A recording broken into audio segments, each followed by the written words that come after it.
I felt, most of the time I felt alone and isolated, since no one I knew had ever heard of sensory processing disorder, including myself.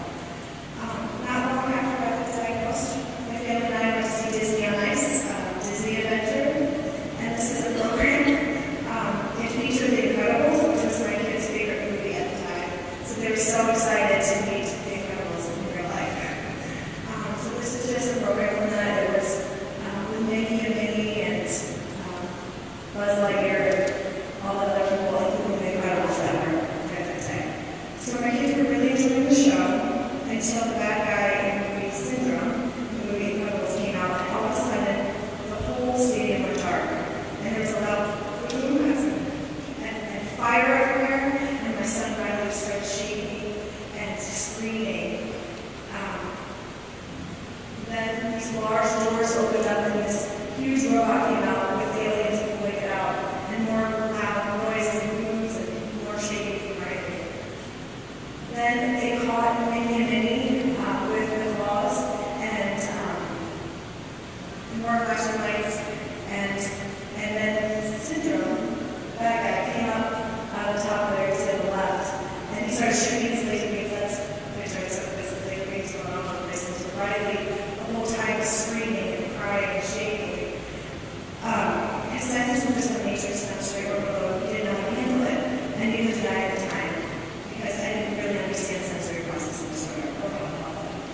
So the next day, I talked to this occupational therapist, and I told her about Disney on Ice and his reaction to it, and she said sternly to me, she said, those type of events are too overstimulating, and for him and his senses, you're just not going to be able to go to those shows and events like that or other theater performances, because it's just too overstimulating for his senses. And I'm not sure about you guys, but when someone tells me I can't do something, I get this burning desire inside of me that I'm going to do whatever it takes to get there, especially when it comes to my children. So this is a quote from Aubrey Hubbard, because you might know this. It's my son Carter, who's going to be this weekend. This is his favorite saying. He says this all the time. It says, nothing is impossible. The word itself says, I'm possible. And that's truly what my family, that's our golden rule, I guess. We just truly believe that and live it. So pretty much every single doctor or therapist we went to around the time when I got diagnosed told us that he was one of the most severe cases they've seen in all their years of profession, like 30 years. And it was really terrifying for me to have doctors and therapists over and over again tell me that there's so little hope for my son. But I knew deep down inside my head he was so much more than what everyone was telling me. And I was determined to do whatever it took to get him better. So we put him in a lot of different therapies. Every day he was working with a different therapist to help him. I spent sleepless nights after sleepless nights researching what I could do to help him. And we moved 30 miles from the suburbs to the city to this amazing school to help him because they understood his needs.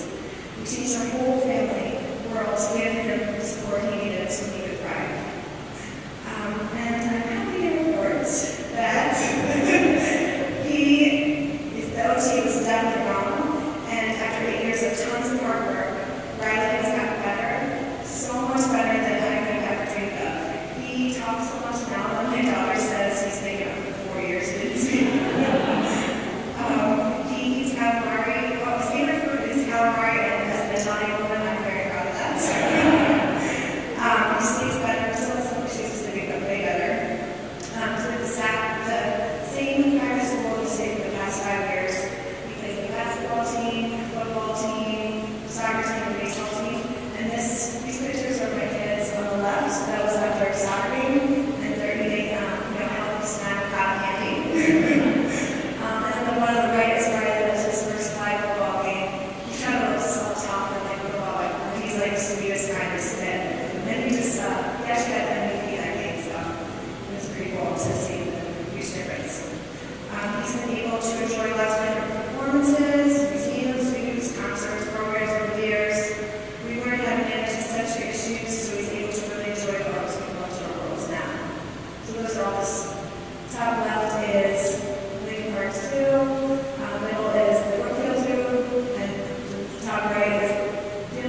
All right, so this past November 1st, I took my boys to the first Chicago Bears game at Soldier Field. And we were sitting there watching the game, and I couldn't help but watch them more than I was watching the game. And I was just thinking back to that time 8 years ago when this OT told me that we'd never be able to experience an event like this. And I cried tears of gratitude because how much he's overcome.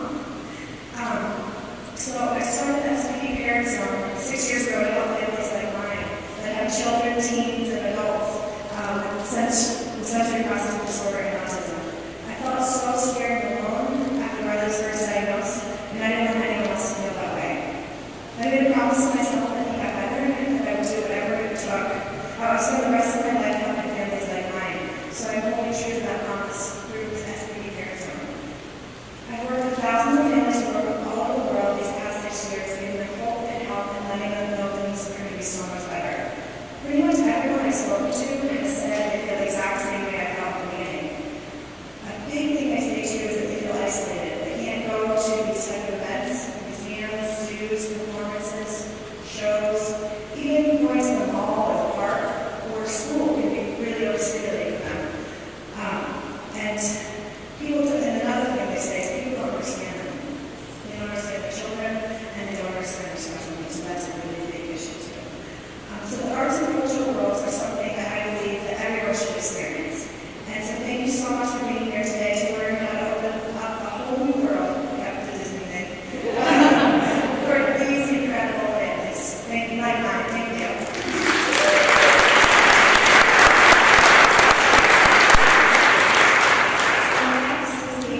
She's going to be giving an intro to autism.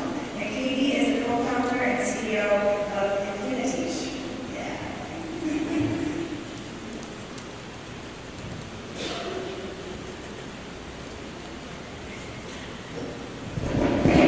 Thank you, Kelly. Thank you to Liz, Stacey, and Christina and Evan.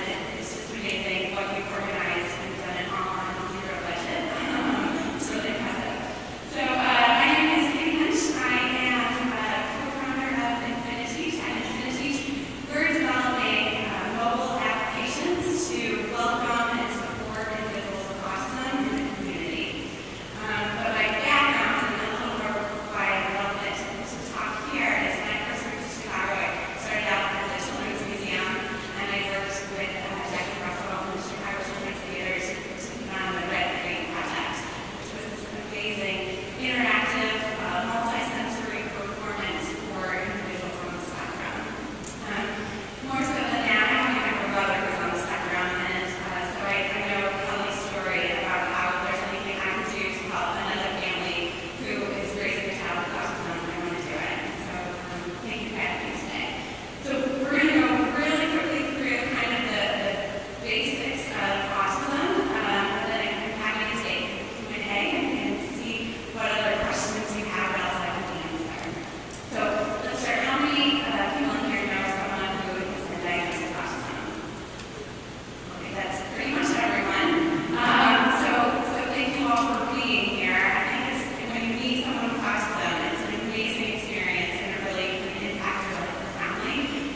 the need for routines. I worked with plenty of students, individuals who develop routines really quickly, and once they develop a routine, it's really hard to break it.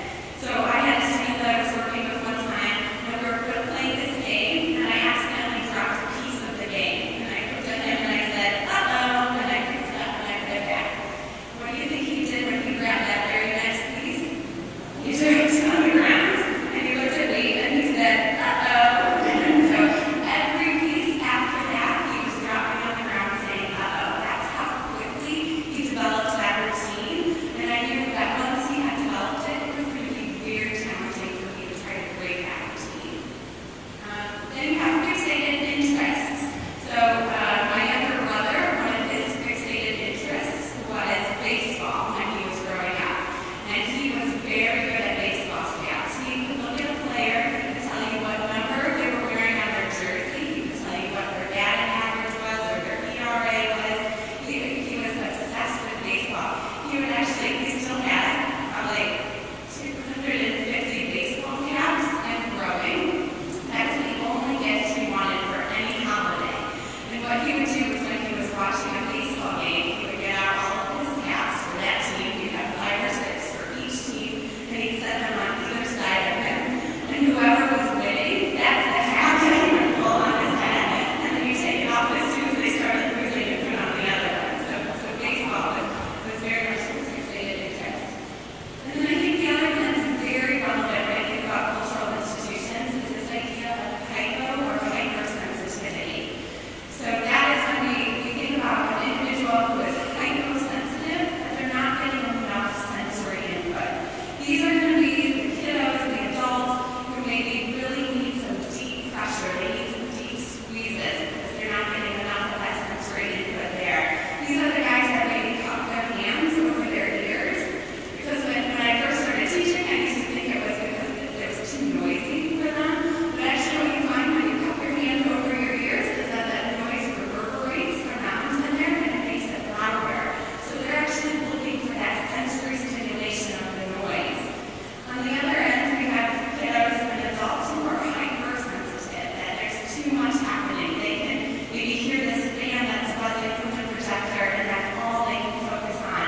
Or they hear a buzzing of lights and they can't think about anything else because they're so sensitive to light, they're so sensitive to sound. So when you're creating your experiences for your patrons, you really want to think about ways to incorporate both individuals that are hyposensitive as well as those that are hypersensitive. I think there's still some common assumptions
structured events and activities. They like to follow a schedule. They like to have a checklist of things that they're marking off. What are ways that you can incorporate some of those? And one thing that we do at Infinity, we're just starting to launch this now, is actually creating mobile apps that will allow our spaces to do this. So we're taking these best practice strategies in autism. We're using visual schedules. We're creating what's called social stories. We're creating a lot of stuff you're going to hear about on this panel. And we're putting it into a mobile app so that a family with a child with autism can download this app and have access to your exhibits, your spaces, your performances. And then I think the other critical things are offering sensory options and really making sure that you train all your staff. The best thing for me when I take my brother somewhere is knowing I'm walking into a space where every single person is going to understand that he does struggle. They're going to know that it's okay and know how to help me. So those are just some strategies that I think would be really helpful. So thank you all for being here. Thank you for taking the time to learn about autism, and thank you for wanting to be more autism accessible. I think I have a few minutes for Q&A if anyone has questions.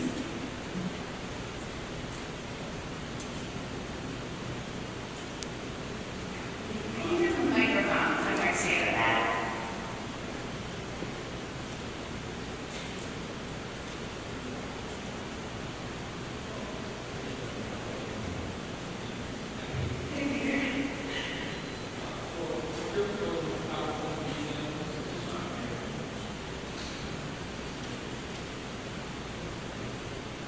Really much about the museum. That's where I work. There's another stand here today. Thanks for your presentation. I'm trying to think of some examples of visual cues that we're talking about. Visual list that could be incorporated into this. Yeah. And I know the panel's going to talk more specifics about this, but I know one thing that the museum has that I love are these museum kits where a family can check them out. They can look at, they can plan their day so that they have a schedule. So a lot of times, usually with autism might struggle that they only want to do one thing and then they want to get out, or they don't know how long they're going to spend at each place. And so how can you give them a visual schedule that says, here we plan our day, these are all the things we're going to do, and we're going to check them off when we're done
and I'm especially pleased to be speaking about the sensory person's experience with culture in the arts.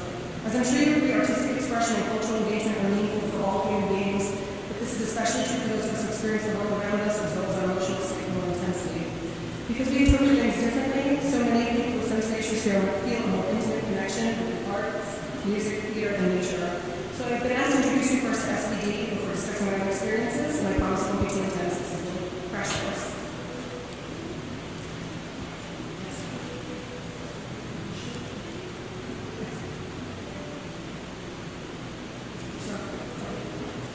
So, SPD is a neurological condition that impacts the way a person processes or takes in or reacts to sensory information from across the 8 senses.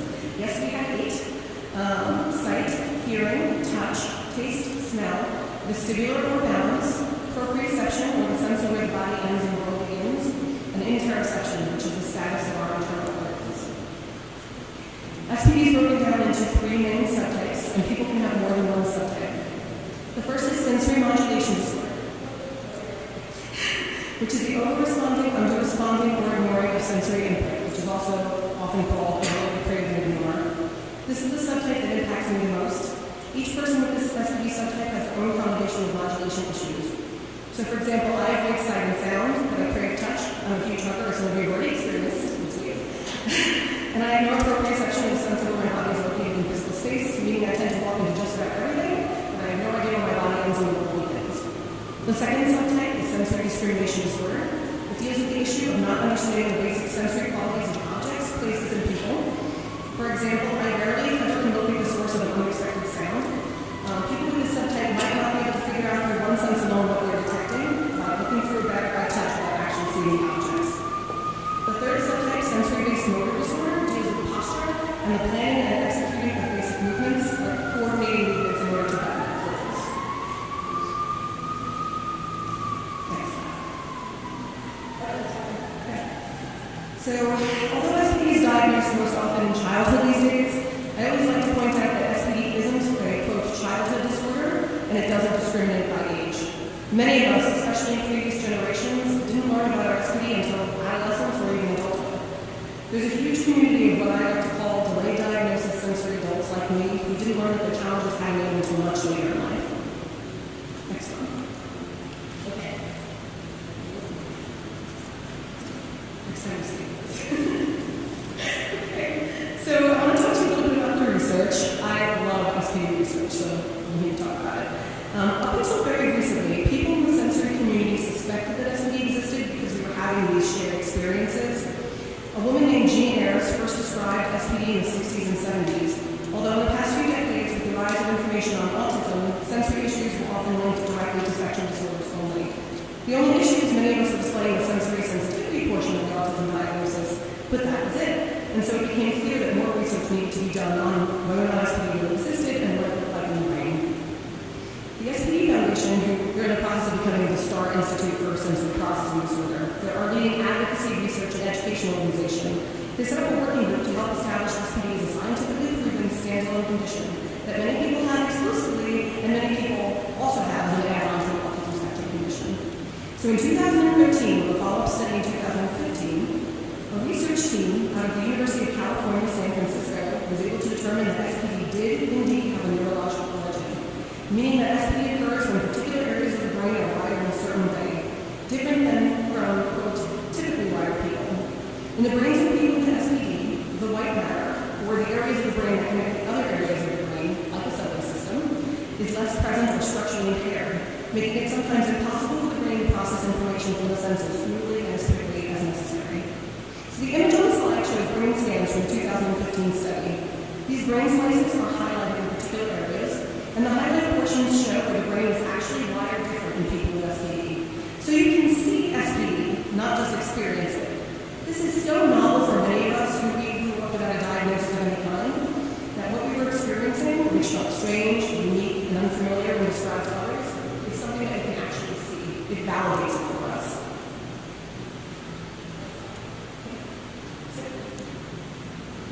In 2014, the same UCSF team undertook a study comparing the neurology of people with SPD versus people with an autism spectrum disorder. They found that different areas of the brain were impacted, and although people with SPD and people with an ASD share similar sensory We differ in the areas of communication and social challenges. These are just not typical SPD features, and our environment reflects that. We also found that people with SPD show a greater disconnection in the white matter in the areas related to sensory processing versus those with just an ASD. The image on the slide shows similar slices of the brain like on the previous slide, but highlighting the different areas of the brain that are impacted by having SPD only, and ASD only, and both SPD and ASD. So the SPD Foundation likes to say that people with an ASD also often have SPD, but people with SPD don't typically have ASD. It's a little confusing, but it's very, very helpful to keep in mind. So I always share these two bits of information for clarity's sake. When I tell people that I have SPDs, they sometimes think I'm on the spectrum, and that's not true. And because my role in the community is such that I'm expressing my personal experiences all the time, I want to include what those experiences are and what they entail. And I also think that the delineation between the two different but related conditions is important because we're working to reflect the experiences that people are having in general in order to support them and accommodate them properly. So we need to be clear about what we have in order to ensure proper treatment, and also for acceptance and to be understood by loved ones and ourselves. Next slide. Okay, so that takes care of the crash course on SPD, and you're all experts now, right? Okay. So if you have more questions about it, please read my book. Also, I'm going to be here for a 15-minute break, so please come up and talk to me. Very friendly. So the reason we're all here today is to discuss sensory issues and culture. So nothing makes my heart fuller and simultaneously makes my heart ache more than thinking about the relationship between my SPD and my lifelong love of the arts. The arts engage the senses. They tend to take place in large, unfamiliar, echoey buildings or even in wide, open outdoor spaces. They can be quiet and peaceful, like looking at Monet. They can be loud and engulfing, like listening to a jam band at a summer festival. So in figuring out the best way to explain all this to you, because it's complicated, I pulled a few paragraphs from a short story I wrote a few years ago about my experience with musical theater. I hope you'll hear the complexity in my expression, the dichotomy of loving something that is just sometimes beyond my ability to do. And it's ultimately the reason why sensory-friendly programming is just so important for the general sensory community. So as a quick aside, the photo on the slide is me at age 5, decked out in ballet gear and umbrella for some reason, reenacting a show that I discuss next. This is what I had written. In one moment, I had zero interest in tabbies and tomcats, and in the next, I was enthralled. The feline era of my life was ushered in via the fanfare of Broadway by way of the musical Cats. In celebration of my first half day of kindergarten, my parents took me to a matinee performance. I had never been inside a Broadway theater before, and I was instantly taken aback by the endless sea of red cushioned chairs and the swirling stage. My gaze alighted from one new sight to the next. I looked up to see the intricate cage of lighting racing the ceiling, and back down as an usher pressed my first cradle into my palm. Watery yellow cat eyes gazed at me from the cover. Two dancers, mid-motion, were paused in the thick of dark pupils. "Let's go see the orchestra pit," said my mother, as she and my father whisked me down the quickly carpeted aisle. We waited through rows of seats until we could practically lay our hands on the lip of the stage. Looking up, I marveled at how very small I felt. The set featured soapboxes, tin cans, discarded newspapers, and other debris, each item thousands of times larger than its real-world counterpart. My father lifted me into his arms, and together we leaned down into the orchestra pit, where more than a dozen people were preparing their instruments. A trumpet, cheeks wide and taut, blew a few sharp notes, while the flautist delicately moved her fingertips of a long silver flute. When the house lights dimmed, we quickly walked back to our seats as the orchestra began to surge with the overture. Right with anticipation, my skin tingled in tune with the urgent haunting melody, and my heart raced forward with each ravenous clink of the glockenspiel. It was as if we were collectively headed somewhere, away from the gum-lined sidewalks and roasted nut vendors of New York City, and into a universe where toilet paper rolls were the size of cars. After Cats came the simplicity of a chorus line, the enchantment of meeting in St. Louis, the regalia of 1776, the sassiness of Anne Gun, and I loved them each in turn, tenderly filing away each precious playbill until my stack outgrew its designated white laminate cabinet and was relegated to a packing box somewhere at the back of the attic. In time, I find it too complex to sit in the felt-lined seats and watch and wonder as the improbable unfolded before me in song for hours at a time. It was as if my abilities degraded, particularly in the face of Broadway. My eyes would burn against the spotlights, turning the protagonist to sharp fragments of incomprehensible whole. My ears would vibrate with the highest falsetto, but no words would be identified. A sensory jumble, a tug of war, I would see, and then I would hear, but I would not be able to join the tune quite the same way I did back when I saw my first Broadway show. In my 20s, while seeing him for the second time, I would shoot up from my seat minutes after Mark began strumming his guitar narration. I would cover my ears and squint and run away from the stage as if I had been set ablaze by a stranger's road match. I would find myself cowering in the restroom, attempting to step foot once again outside the bathroom door. But the theater would be so saturated in song that even from where I stood, hovering by the exit, my ears would ache in some unknown assault.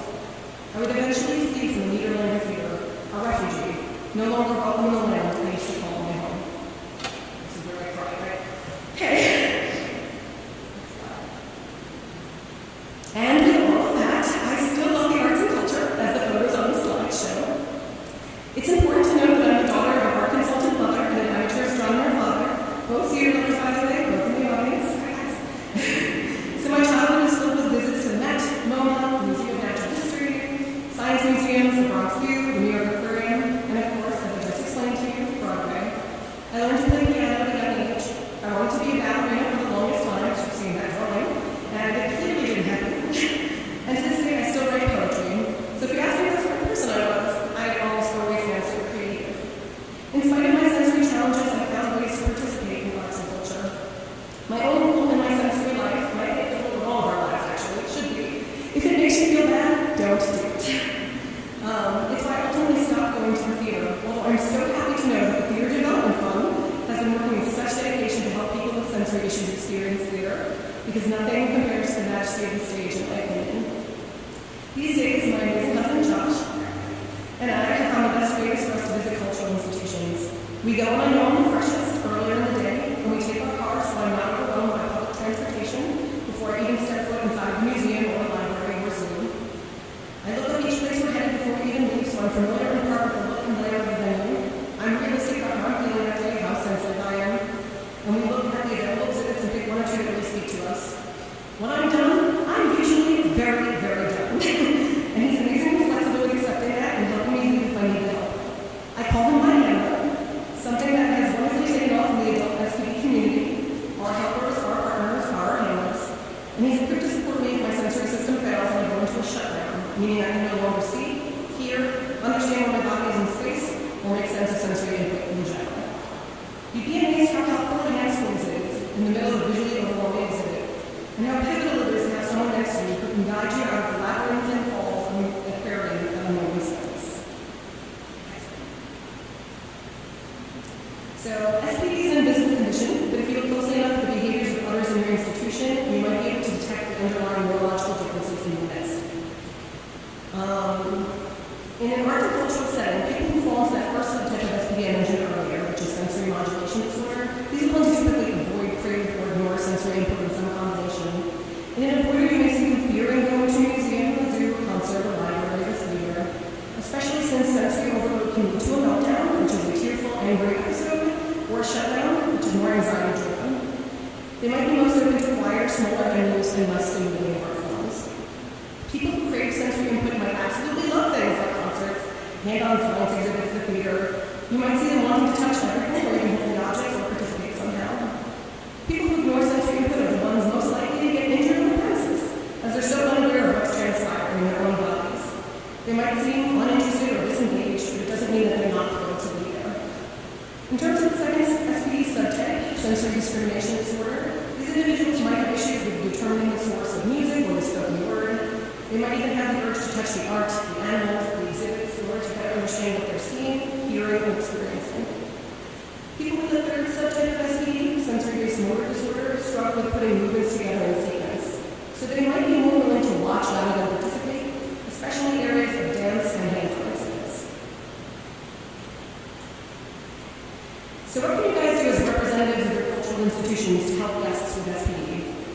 The issue here is that the SPD experience varies so widely, from people who can't tolerate input to people who are ravenous for it. And I'm not sure that there's just a single cure-all to suit everyone's particular needs. And so most guests will bring tools and use techniques to help them with their own array of sensory issues. However, you can take a few things into consideration. You can understand the needs of people with SPD and that they're 100% sensory-based, and think about each sense in terms of your institution. Do you have overwhelmingly bright fluorescent lighting? Can you open the drapes and let in some natural light somehow, or can you dim lighting? Can you adjust sound to be less overwhelming for the most hypersensitive visitor? Can you make some of your exhibits less visually stimulating? Although again, Craver would want it louder and brighter and more stimulating, so good luck with that. Maybe you want to consider a sensory-friendly hour, day, or half day where people with sensory issues can visit under less intense circumstances.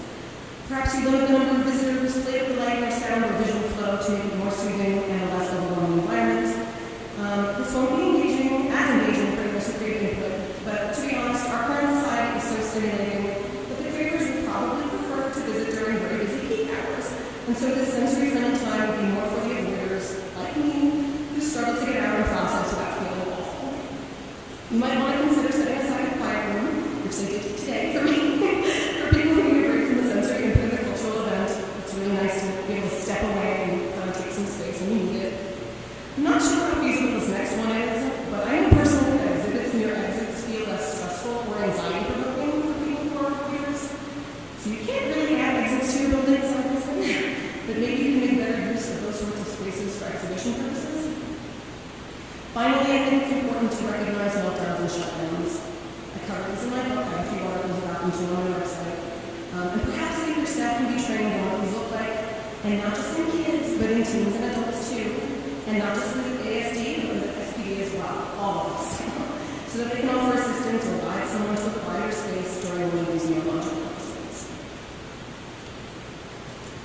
Okay, so Pulitzer Prize winner and author John Updike once said, "What art offers is space, a certain breathing room for the spirit." We all deserve that space, that breathing room, whether we're participating in arts and culture through our own hands and body, or whether we're adoring spectators, and this includes people with sensory issues. The more you can think about ways in which to include us, the more we'll be involved, the more we'll be exposed to that space, that breathing room, that thing that ties all human beings together. And I raced through that, I'm sorry, I was nervous.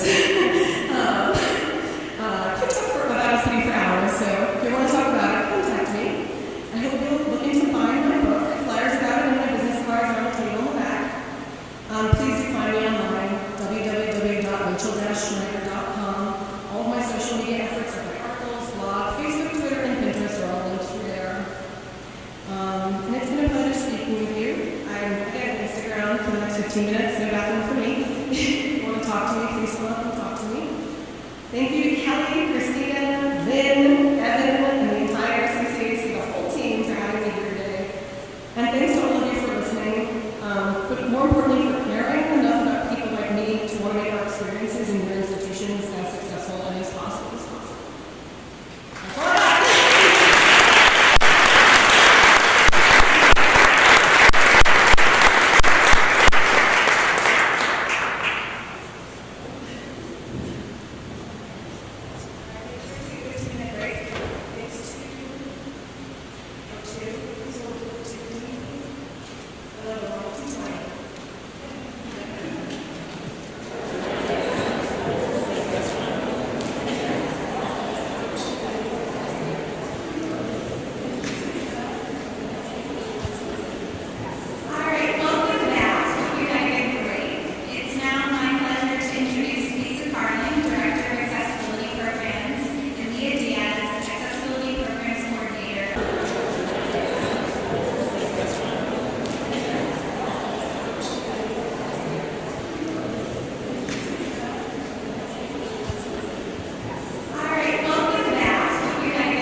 We are a varied group.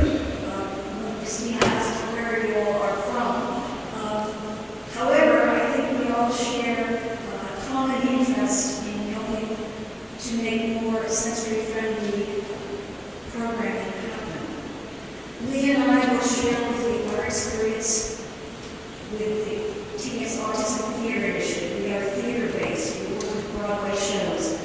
But our methodology is very adaptable, and we know this from autism advisory partnerships that we've had with national theaters around the country, nationally.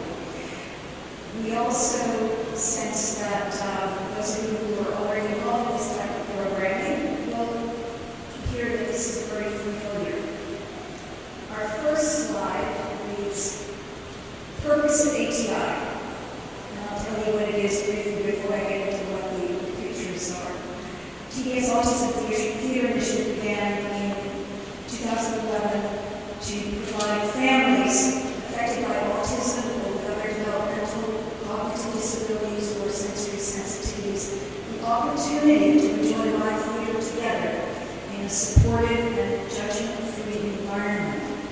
We do this by recommending to show certain modifications, by providing resource materials, supports. They have a wonderful volunteer team that's there, all of which we'll get into in more detail a little later on. But we are hoping to encourage future theatergoers. And we wanted to introduce you to some of our families. In the upper left is an example of a family residence on Long Island. This is a group of 14 people, primarily teenagers and young adults, who live in a home together, and they are attending our autism-friendly performance of The Lion King back in September with their caregivers and parents. On the upper right, you see families benefiting from our free ticket program. TDS sets aside a certain percentage of tickets to give away to low-income families through our District 75 schools, special education programs for children on the autism spectrum. In the lower left are repeat families. In that double picture, you see on the left a dad hugging his son at our first autism-friendly performance of Wicked in March 2014. And then again, back in February, hugging his son again for our second autism-friendly performance of the show.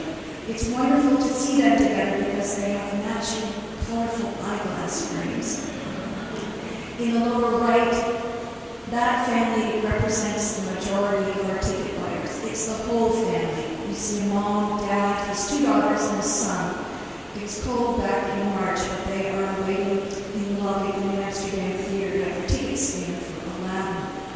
And before we move on from this slide, our families, we wanted to share a few other things. It took us 2 years of planning before our Autism Theatre Initiative launched. And it was information gathering, which is well worth it. We talked to parents, what did they want? We talked to educators, we talked to therapists. We talked to the one producer who was willing to step up to the plate, and that was Disney Theatrical. And then collectively, we decided that a designated performance off sale to the general public was the best way to serve this marginalized audience out there, potential audience. Another thing about terminology, 3 of our key advisors, producers, general managers on Broadway, parents of children with autism, wanted these performances for us on Broadway called autism friendly. And our audiences respond to that. It's owning the word, it's taking away the stigma, it's raising awareness. Katie mentioned the 1 in 68 children, the national average diagnosis on the autism spectrum. CDC came up with that in 2014. A large part of our audience comes from New Jersey, and they reported the highest rate, it's 1 in 45 children. So we have a very large community out there of parents involved with autism, and they're very proactive. And here we are 5 years later with 16 autism-friendly performances of Broadway shows behind us, and a mailing list that grew from 200 schools and organizations to over 8,000 households. So if you remember nothing else from this slide of our families, please know that there is a tremendous potential out there. There are families who are so eager to attend events with sensory-friendly programming. Our next slide says where to start. Consultants. We depend on outside guidance from professionals in the autism field as well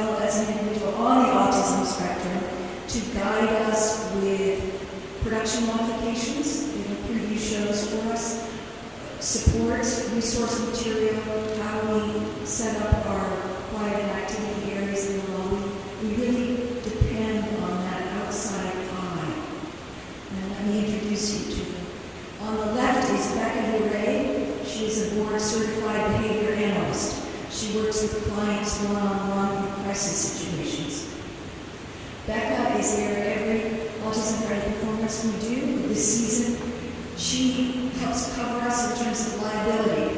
Becca can make a clinical judgment call in an emergency if needed, and this has happened, and it's important for us to have that. In the center is Harry. He's a high school senior on the Autism Spectrum with encyclopedic knowledge of all things Disney. He loves theater. He knows Broadway casts, current and years back, conductors for Broadway shows, and production stage manager for The Lion King knows Harry so well that before the house opens, he knows, if he sees Harry standing in the lobby, that the production stage manager will be asked, have you posted any cast changes by the box office? This is really important to Harry, to be accurate, to keep it current. Once we have this, I forgot Sam Blanco on the right. She is also a BCBA. Sam was our lead autism specialist for close to 2 years before she then got very busy pursuing her doctorate. She has wonderful clinical experience, classroom experience, and she's great at training other therapists. Sam was instrumental in helping us rethink how we organize our volunteer pool and our quiet activity areas. Our first year, we used an outside consulting company that worked for us at the time. But what we wanted to do was take more of the nuts and bolts of our program in-house. And so now we hire consultants show by show on a contract basis, which works best for us. But Sam pointed out, we really only need about 20 to 25% of your volunteer pool as professionals in the field. That first year, all of our volunteer team have many degrees after their names.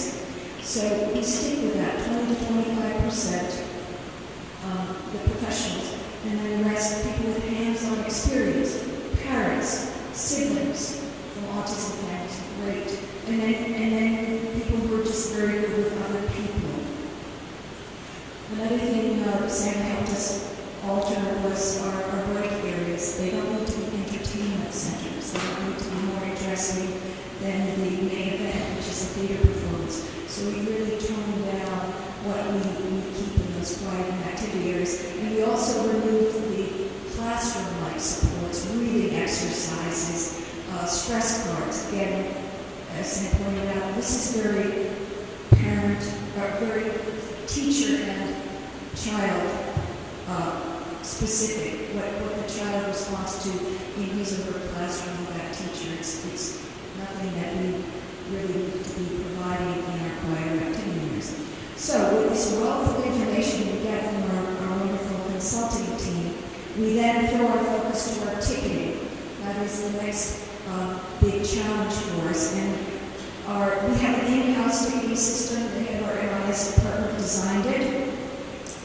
And as we were talking in the office, we asked if he could do a visualization of what ticketing is like for us. So he did. Leah is going to talk you through that because she is right there when this happens. She's at the computer screen, there on the phones, and it gets pretty wild. Hi.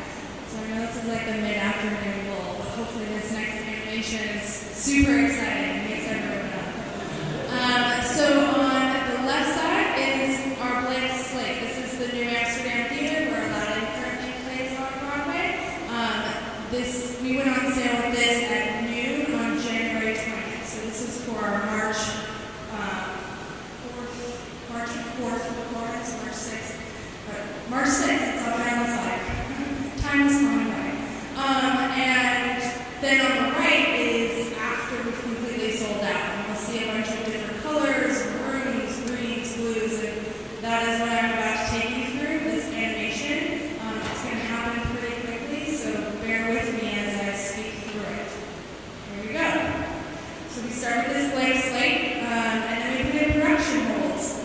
These are for prompts that production might want to put cast members, families, and things like of that nature. And then program funders, these are for development department, those are funders who fund our program. Households, these are for in case any data emergencies come up and we need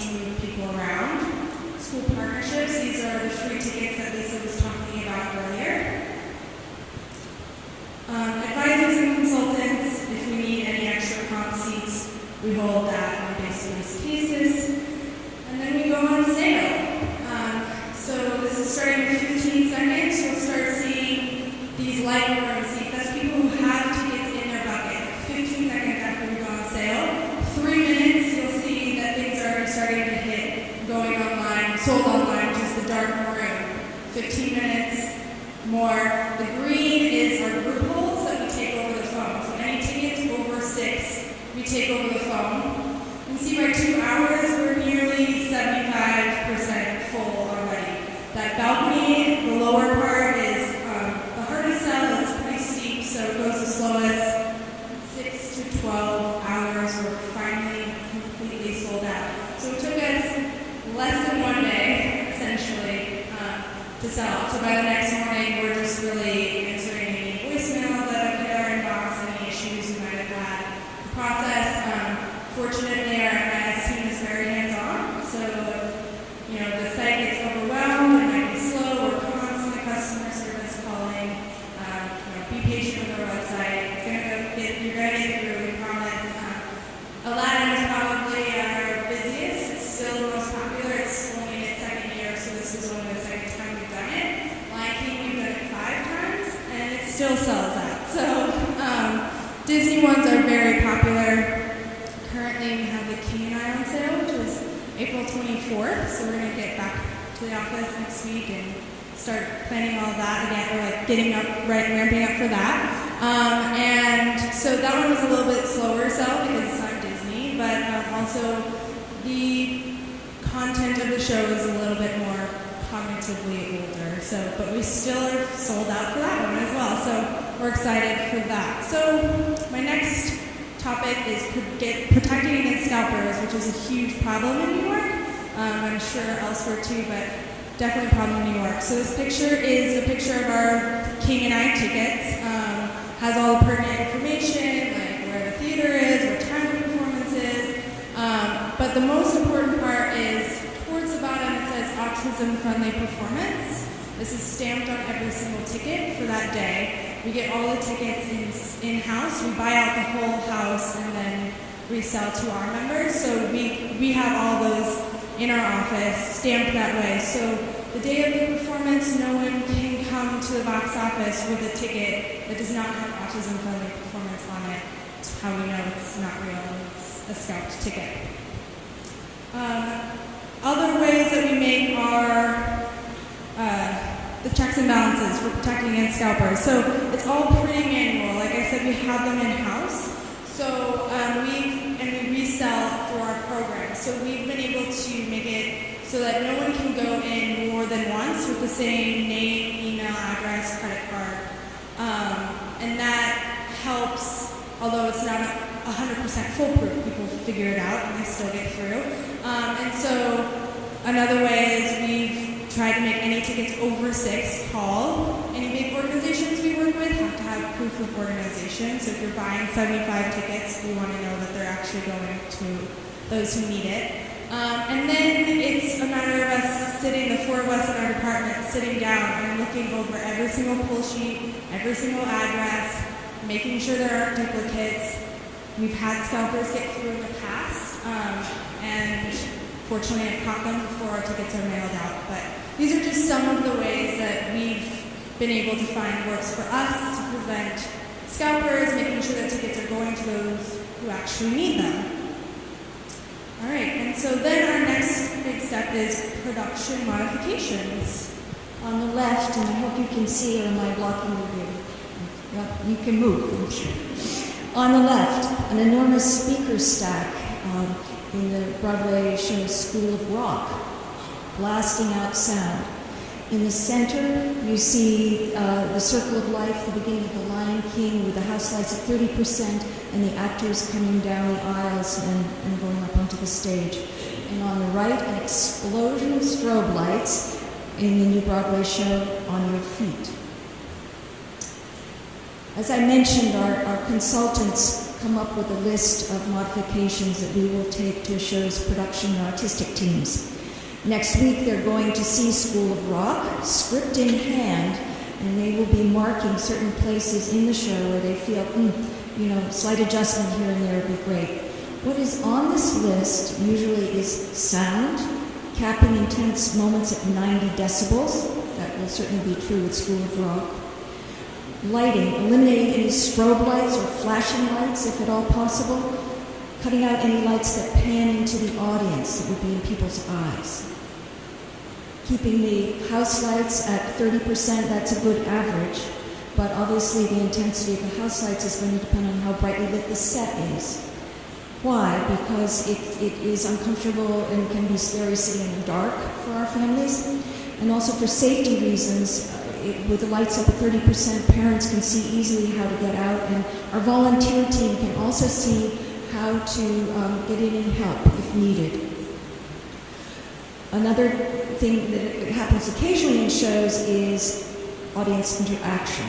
If there's a place in the script where actors are coming down on stage and choosing people from the audience to go up and perform with them in any way, we ask that that be cut, and shows are always very accommodating in that regard.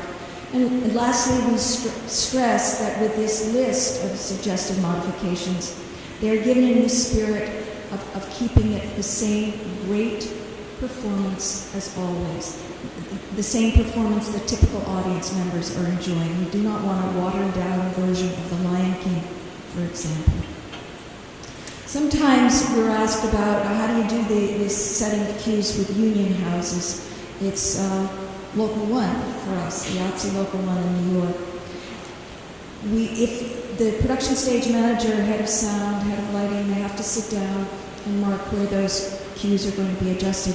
And that is a work call, and it's cost, and it's absorbed by the company or the theater owner or both. There's an alternative, and that is to use a put-in rehearsal. That's what The Lion King did for the first show we did. They had a young Nala they were putting into the cast, and they set the cues for our autism-friendly performance then.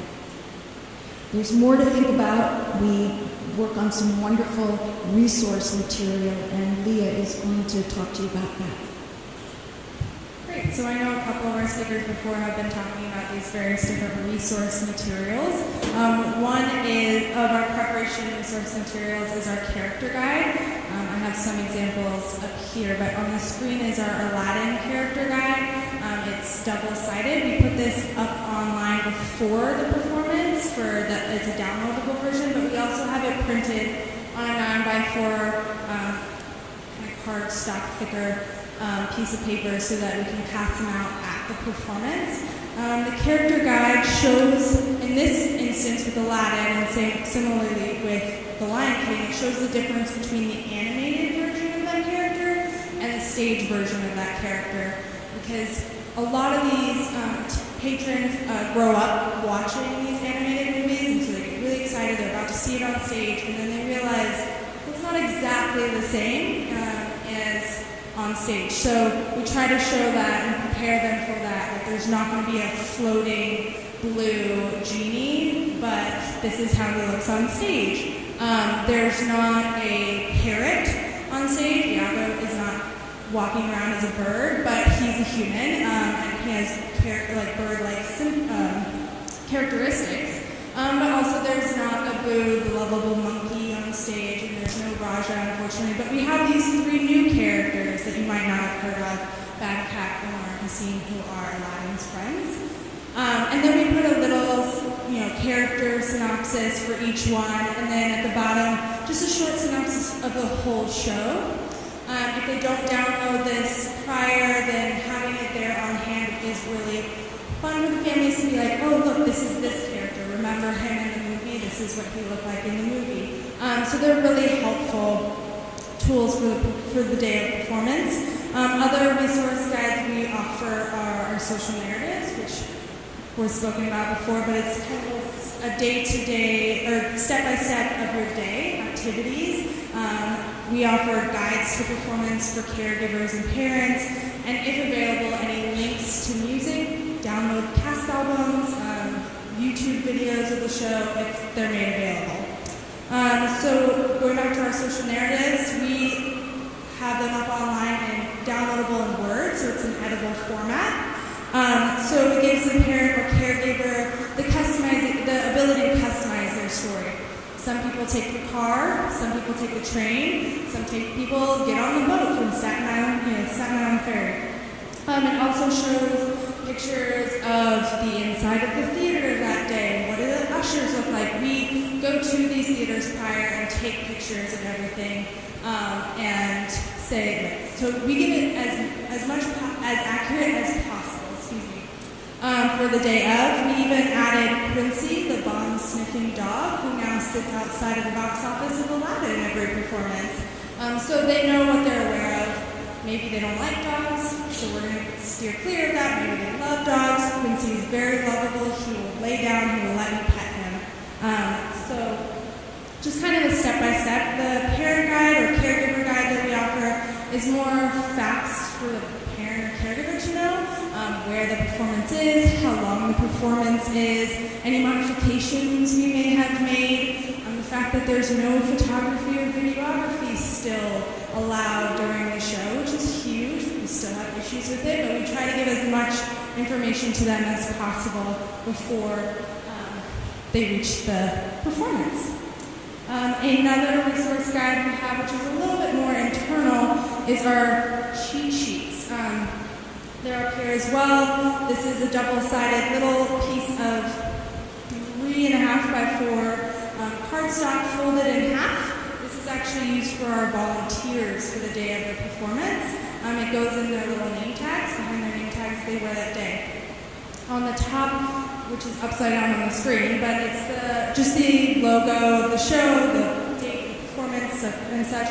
On the back is our ATI restaurant partnerships. This is just restaurants we partner with for each show that become autism friendly for the day. They lower their sound, their lights, things like that. So it allows parents, it's a long day for them. They have to come into the city early off, sometimes, a lot of times to 1 p.m. shows, so they want to have a snack or something to get before. And these are places that their child can feel safe and in a safe environment.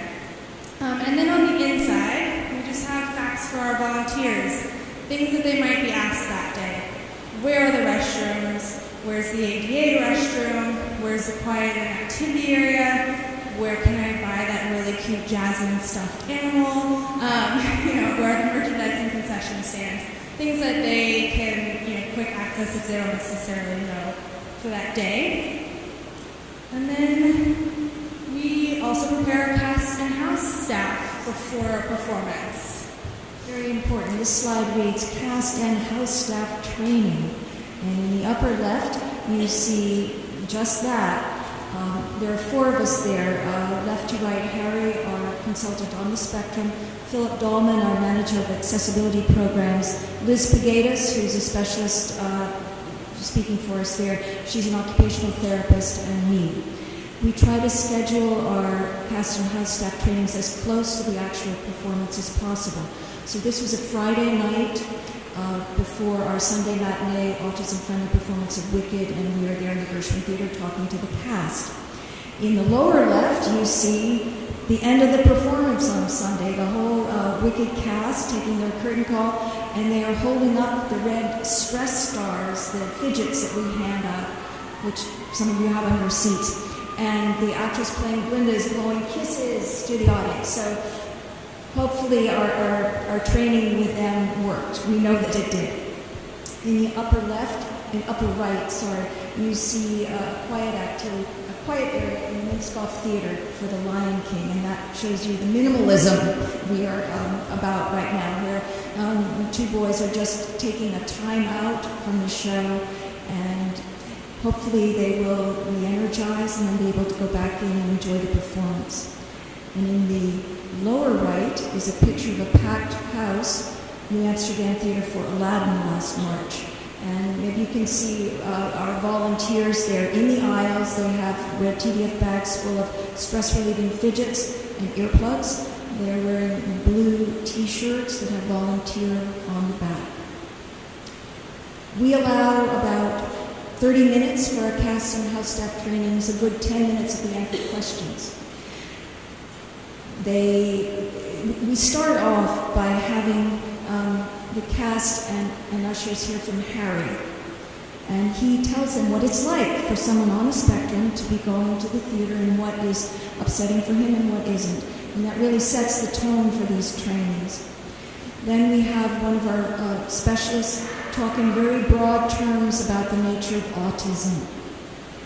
Then we tell them about the supports we bring to the day, what Leah has talked you through in terms of the resources. It's like production modifications. Then the focus goes to the house staff and the cast. For the cast, we try to convey to them what their experience is going to be like from the stage.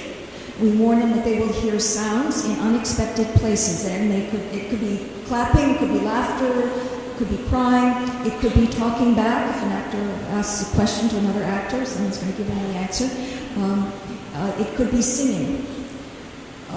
We warn them that they'll be able to see the audience. It's because the house lights are up 30%, but there's also considerable motion going on. It could be skimming, rocking back and forth. It could be getting up in the middle of a song or a monologue, or it could be coming back into the seating area. We encourage them to give the same great performance as always. There's no need for them to dial anything back. Just zing it out as they always do so beautifully, because the majority of the adjustments are technical. For the house staff, they have a more immediate connection with this atypical audience. We let them know that communication devices will be coming into the seating areas. If they see someone with an iPad, that's fine, let him be, he needs it. We let them know that when they hand people programs or give instructions and there's no eye contact, it does not mean a person has not heard them. We tell them there may be enthusiastic hugging, that someone might be talking to them at great length on one particular topic that person finds very interesting. We let them know that all the restrooms are family restrooms. If they see a mother taking her teenage son into the ladies' room, that is totally fine. We encourage the ushers to rely on our volunteers. They are there to help.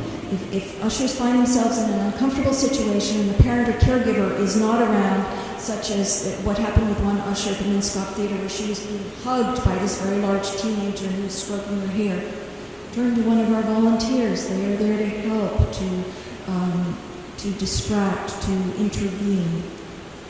If there are runners towards the stage, and we have this happen, our volunteers will help out. Ushers do not need to try to catch a child before he climbs up on the stage.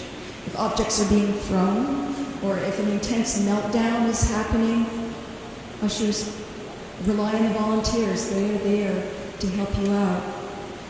Our volunteer team is fantastic. And before we were lucky enough to have Leah come and work for our department, she was actually a volunteer for us at the Lion King. So she's going to talk you through what the volunteers' experience is like. Great. So volunteers, biggest thing is utilize their strength. So in the center we have our full volunteer crew for Wicked this past February. And then around the edges of that photo, you see our volunteers in various interactions. We have a juggler, that's Lisa Lewis. She's worked for Big Apple Circus. So she juggles, she's great with crowds. She's part of our outdoor reading team. Down on the bottom, it's actually one of our volunteers, Jake. He's on the spectrum.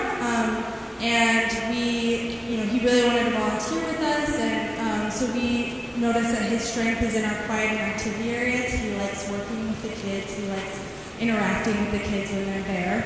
And then we have just a couple of other volunteers who are part of our greeting team. And so a little bit about our volunteers and how we prepare them for the day. We do our volunteer training the morning of our performance. So if the performance is at 1 p.m., which most of our Broadway shows are, we start the volunteer training at 9:30 in the morning. We do a quick 30-minute presentation. We feed them breakfast. And then we all go over we do that in our office space, and then we all go over to the theater and set up the day and prepare for a show. The King and I is a 3 p.m. show, so we're just pushing everything 2 hours and feeding them lunch instead of breakfast. But we found that it's important to do the safe day of and to feed them. So at the actual trainings, Just reminding them to be welcoming with big smiles, to provide the supports to the house staff, which Lisa mentioned earlier, and to the actors. As Lisa said, sometimes actors, especially with The Lion King, are entering from the lobby areas, so just knowing when that happens and how to help the house staff make sure that entering and exits aren't happening at that time, things like that. And just kind of looking and being aware of their surroundings. Are there meltdowns about to happen? How can I help anyone that needs help? And hopefully troubleshoot any situation, to look to the caregiver. They're the ones who are always with this child or adult, so how best do they think that to handle the situation? And then don't instantly grab somebody. And then if an instance escalates, look to one of our professionals, for our consultants, to handle the situation. We never want to put pressure on our volunteers to handle a situation by themselves. At the training, we also tell the volunteers their assignments for the day, which comes into utilizing their strengths. So a few weeks before, when we have our list of volunteers, Philip Dolman, our manager, assesses all the volunteers. We have a list of 200 volunteers. We're constantly getting people asking if they can volunteer, which is awesome. But for every performance, we only need about 40 to 50, depending on how our performance is. So we're constantly looking through that list, gauging, again, about 25%. We look for people with clinical experience, or who are professionals in the field, and then the rest, just some we know, some are new, and we're going to see where they fit in. And usually we start them out as a greeter, because that's really a great way to gauge people's strengths. And then he'll place them and then pass it off to our consultant, and they have the final say as to where everyone should be placed. Do they feel like we have enough coverage in this area or not? And we tend to put people who have clinical experience in our quiet and activity areas, and so those are places that usually need a little bit more attention. If they're great with people, like Lisa Lewis is, we put her out with a greeting team, juggling, entertaining. Sometimes the house doesn't get to open when we need it to open. The case was for Aladdin. We tried to open up the house an hour before the performance. This all is reliant on their tech, run through before opening the house. So with Aladdin, there were a few tech issues, so we had a lot of people waiting outside. And so just being able to manage that, making sure, maybe we need to pull a little more volunteers out to that area to help, just constantly assessing the situation. And then finding out, maybe the next time this person should actually be in a quiet activity area, or maybe they didn't do very well inside the theater and they're better used outside of the theater. But we're constantly monitoring all those. And then once we're at the venue, they are all there to help set up the quiet activity areas, designate all bathrooms as family restrooms, split out all of our fidgets and earplugs, and we pass out the character guides as well. All the volunteers do that. And then we make sure we have water and snacks for our volunteers. It is a long day. So from about 1 p.m. to 4 p.m., they're working. So just making sure that they don't crash and they have something to pick them up. We do kind bars, snacks, water, definitely, to make sure that they are set for the day. Once the curtain goes down, if we don't have a talk back, they instantly start breaking down everything. We kind of do a quick wrap up, thank them for the day, and then we evaluate. This slide reads evaluation, survey your audience. Well, it wasn't that exciting a visual anyway, but it says surveying your audiences and volunteers. We have 5 years of survey results for our audiences. Right after an autism-friendly performance, an e-survey goes out to all ticket buyers, asking for their feedback. It's the way we strengthen our program, make it better, and they have the incentive of having their names entered into a raffle to win 4 free tickets to our next autism-friendly performance, and that works pretty well. Leah will talk you through some key findings of those 5 years in a minute, but it occurred to us we should be surveying our volunteers as well. So we started doing that 2 years ago, and what we learned was day of training is by far their preference, so that's what we do now.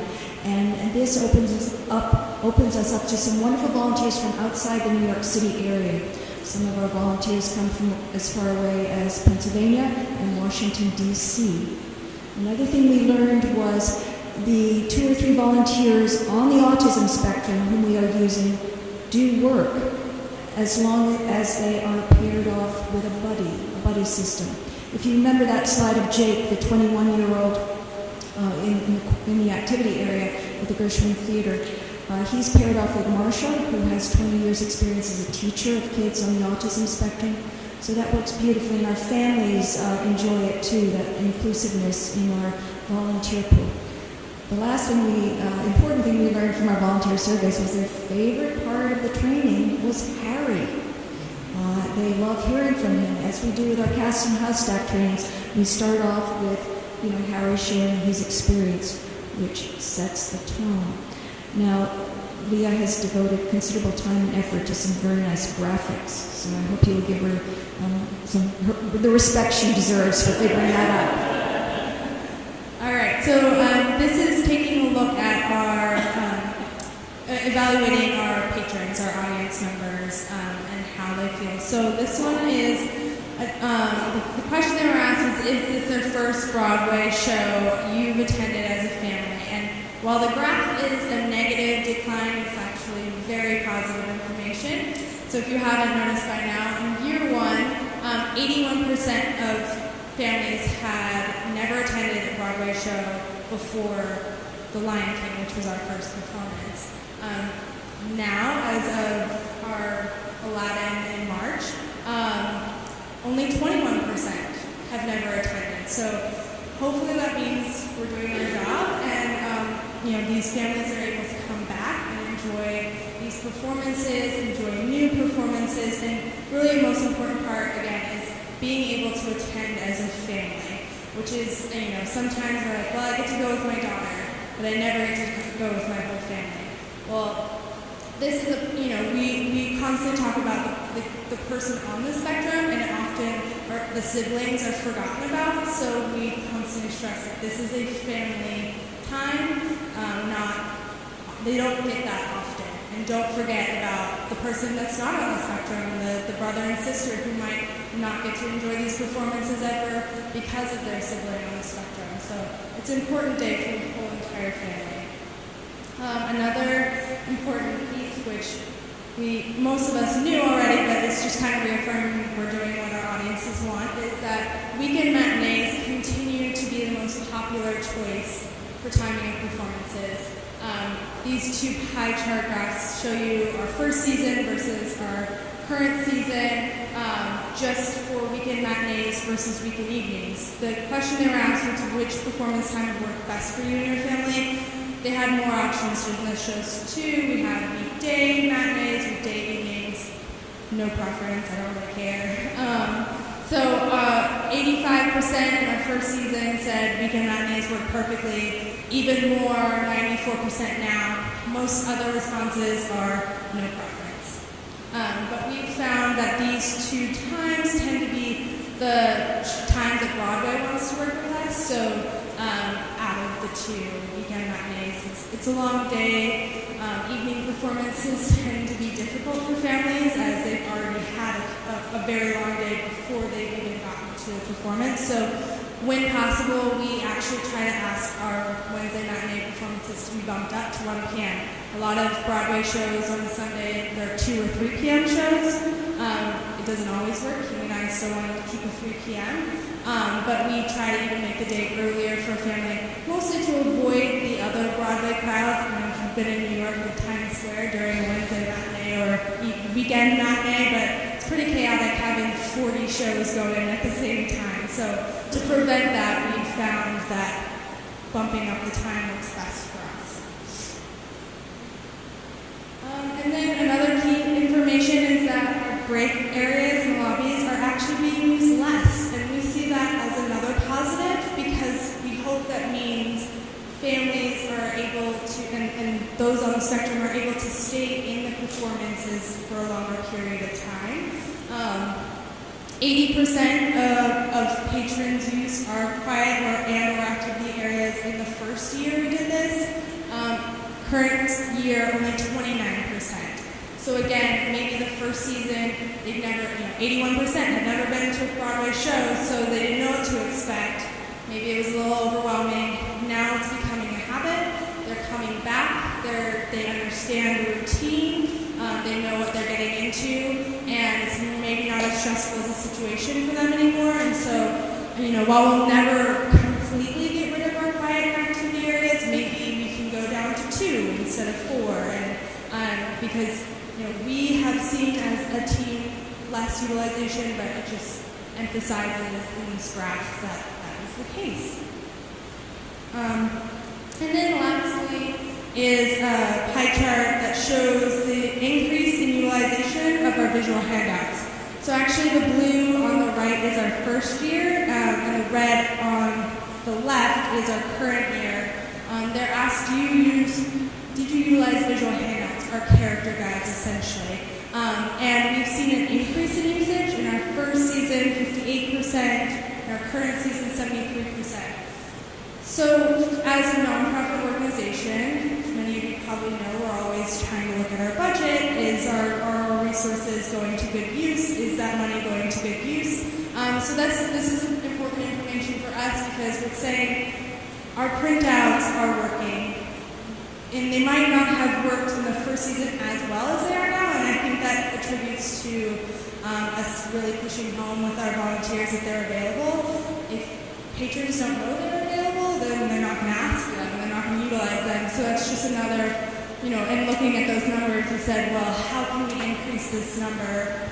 Is it because no one wants them, or is it because no one knows about them? And so that was just another way for us to look and say, all right, now we're going to add that into our volunteer training. Remember, these are in your bags too. Don't just hand out the fidgets, which are always fun. Also make those available. Great. And Lisa's just going to talk about non-graphical need more about Our volunteers can continue to be one of the most popular supports at our performances. Over 70% of our audience members say they turn to volunteers for help. Something else, that preparation before the performance is very key to our audiences. And our resource material on our website has been used by over half of our ticket buyers. And lastly, over 25% of people at our performances heard about the performance through friends or family members, organizations, or schools, which explains to us why our mailing list is growing so quickly. This is a very connected community. They share with each other opportunities, resources, and we had an inkling of this in the first year when one of our District 75 schools says not to worry if a child is sick and the family cannot use the free tickets. They have a very strong parent phone tree, so they would quickly find another family that could benefit from those tickets. Another question we ask on our surveys is, well, what would you like to see next as an autism-friendly performance? The majority of the suggestions are Broadway shows, the new hits. Also, our popular shows, King and I is the end of this month, The Lion King and Aladdin, shows they haven't seen. Both of them are about 1,700 seat houses, mailing lists of 8,000 households. We'll be doing them for years. We're budgeted for 4 autism-friendly performances a season. So what our next season looks like is The Lion King for the 6th time at the end of September, Aladdin for the 3rd time at the very beginning of March, and then we have 2 new shows to play with for fall and winter. What do we do then with all of these wonderful suggestions that are also given? We are sharing them with all of you, hoping that you might find them as interesting as we do, and maybe if our program expands, we can also do more different programming. It tells us that our audiences are up for anything when they put down music concerts, dance concerts, kids shows, Cirque du Soleil, anything. This is a hungry audience out there. They are up for seeing events in smaller houses to us off-Broadway. Blue Man Group, Gazillion Bubble Show, Stomp. And before we leave Gazillion and Stomp, I wanted to say that we sent our consultants to see both shows and they turned them down.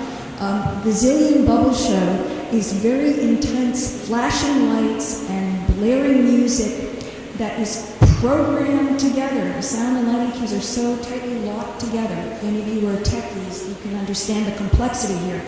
There was no way to sort of reduce everything slightly.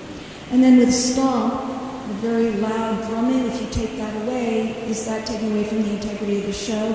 And also the repetitive behavior, too close to stimming, they felt, and not necessarily something parents would want to reinforce in their kids.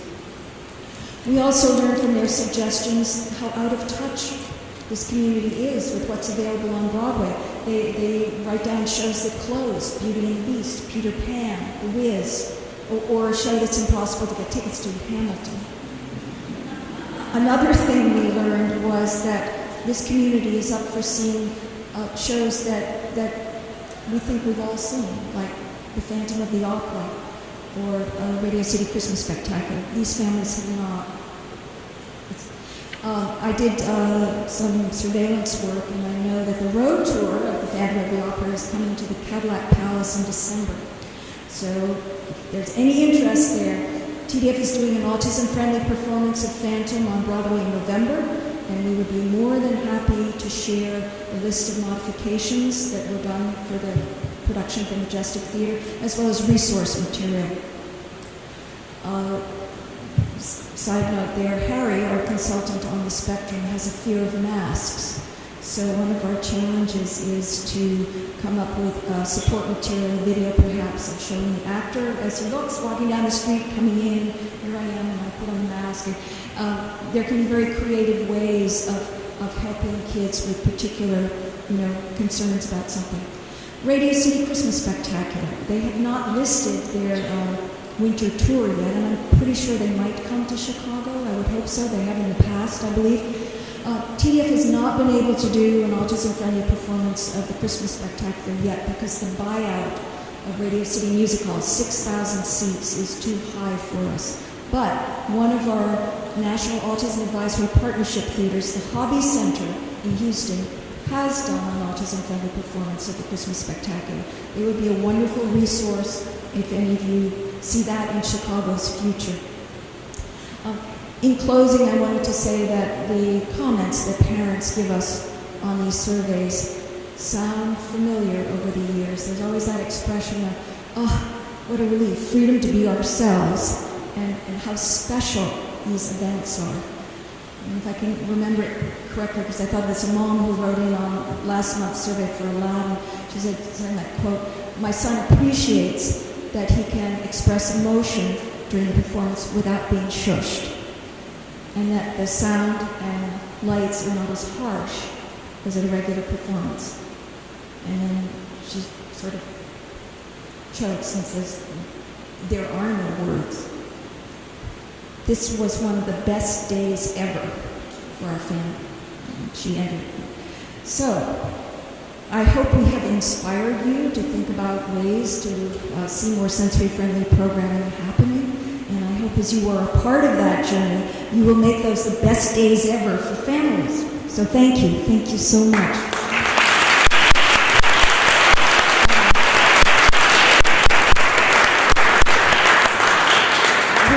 We would love to answer any questions you might have, anything that may not have been clear. Yes? He's coming, he's coming.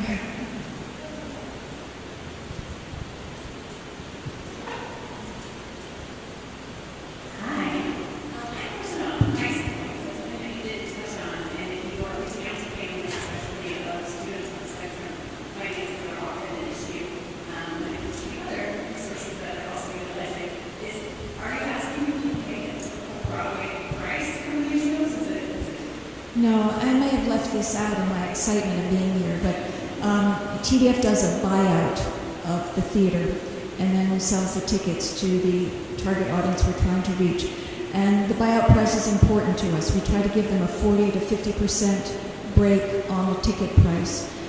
Having said that, $89 was our top orchestra ticket for Aladdin, and that would normally sell for $160 or more. Yeah, more. So- A lot of the premium prices are in the 200s. So we are well aware of that, and one of the nice things about the King and I is Lincoln Center Theater gave us a good buyout price on that. But you know, in our planning process, those 2 years, it's 2 years in the making. We stand by the designated performance, and we do try to give a price break. But yeah, it's a challenge. It is. Yeah, it is a challenge as a nonprofit organization. Many people, ask why we can't do more programming during the year and why we're only budgeted for 4. And the honest answer is we lose money every performance. We don't make money off of this in any way. We pay all of our consultants. We buy all the materials and such, but we also eat some of the costs of that buyout. Just what we bought it out as is not what we're reselling it as. And a lot of shows are great in that they work with us. So the better price they give us, the better price we're able to give families. We do try to tier it. So while our top price was $89, our lowest price was $50. We also sell wheelchair seating at the $50 ticket price.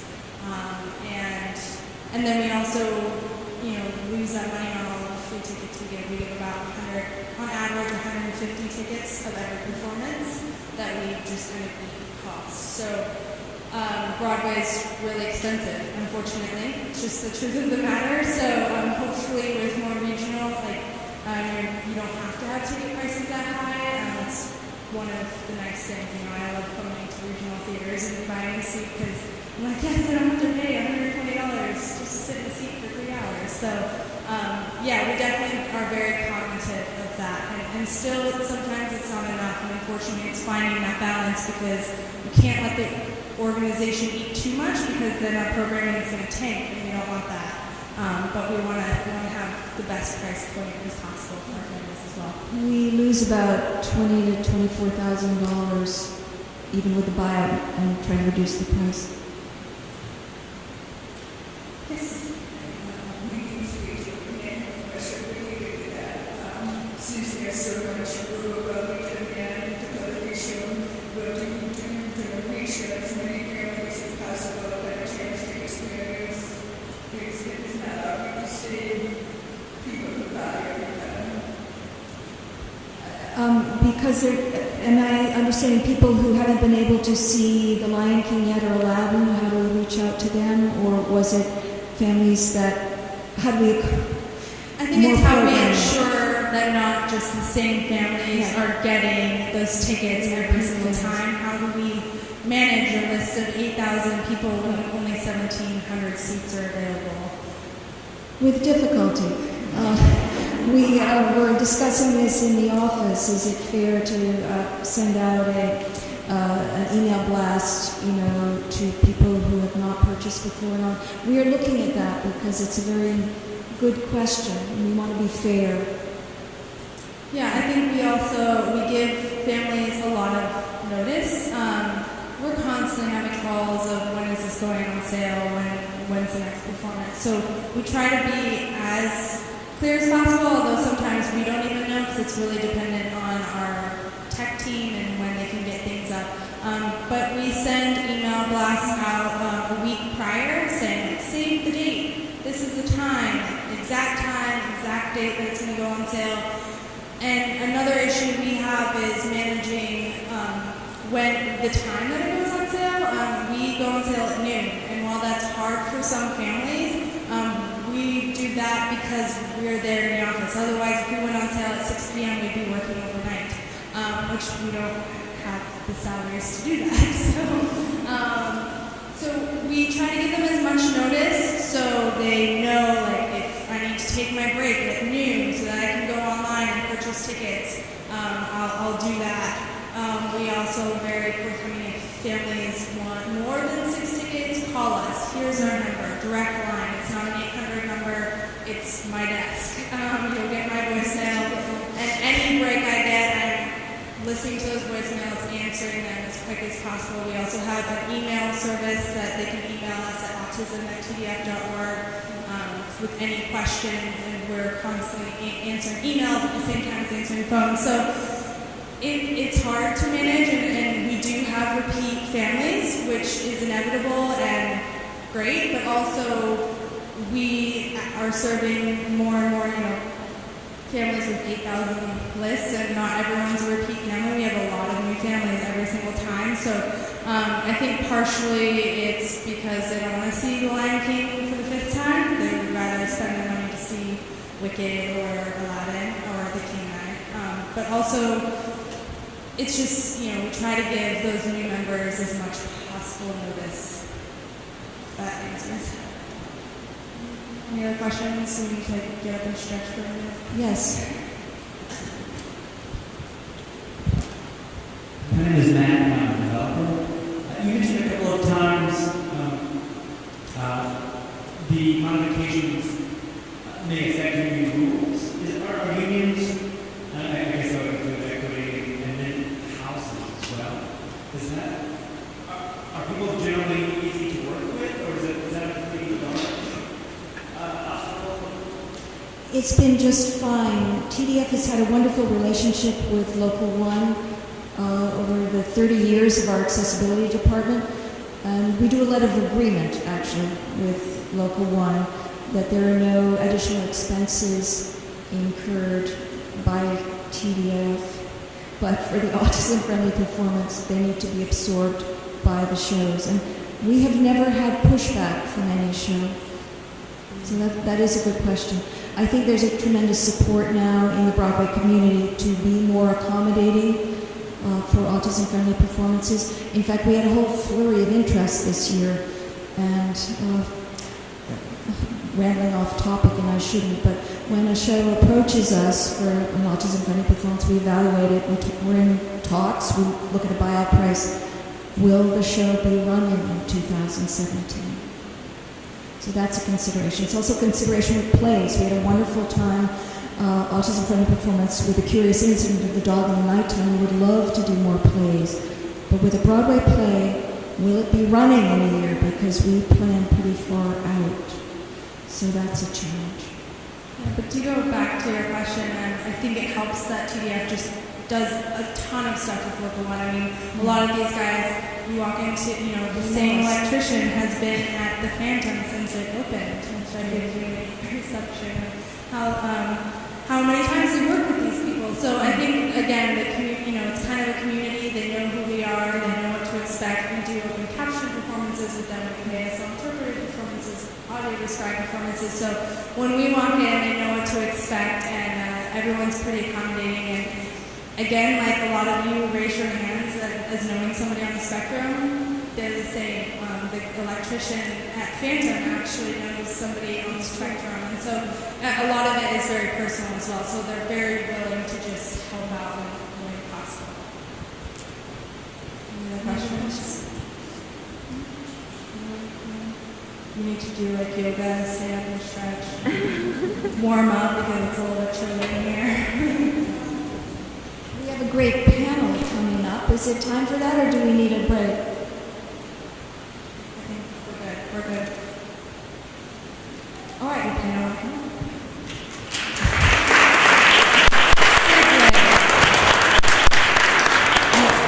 We have on this illustrious panel Erica Foster, whom I recognize right there, Operations Director and Accessibility Coordinator for Lifeline Theater Company.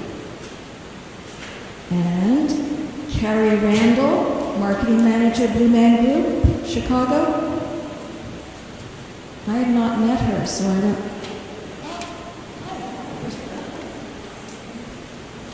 Jackie Russell, Founder and Artistic Director, Chicago Children's Theater and Red Kite Project. And Lynn Walsh, Co-Chair, CCAC.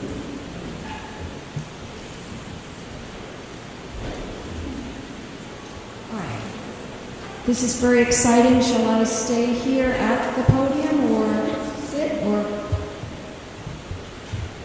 I'm not sure about what I would like to know from all of you is what interested you each in sensory-friendly programming? Was it something personal, or was it a good marketing sense?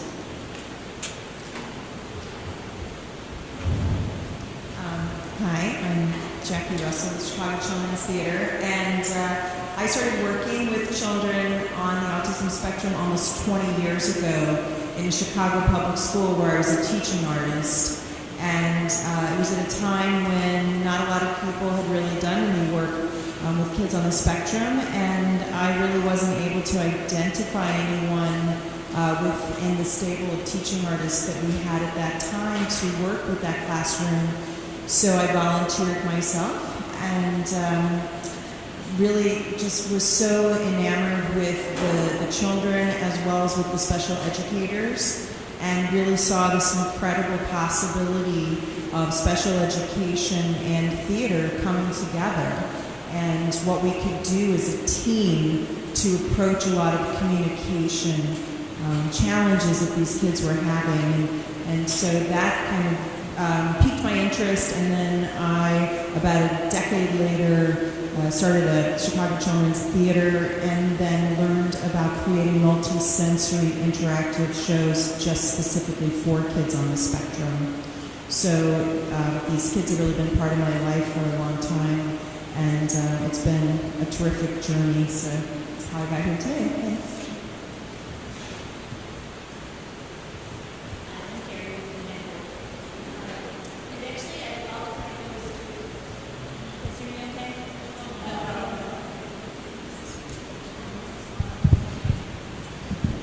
Now can you hear me? Okay, great. All the credit goes to one of our box office managers. We've been looking at TV in Chicago for 18 years now, and we've got several staff, performers, box office staff, and house staff that have been with the show since the beginning. And our box office manager, Brian Thompson, sent an email to myself and general manager about Spider-Man and how Spider-Man was doing the autism friendly performance in New York, and we just took that idea and ran with it. And for me, to Lisa's question, it was also personal. My best friend's son is on the spectrum, very severe with his autism, and so to be able to do something that would help her family and help other families was really important to us.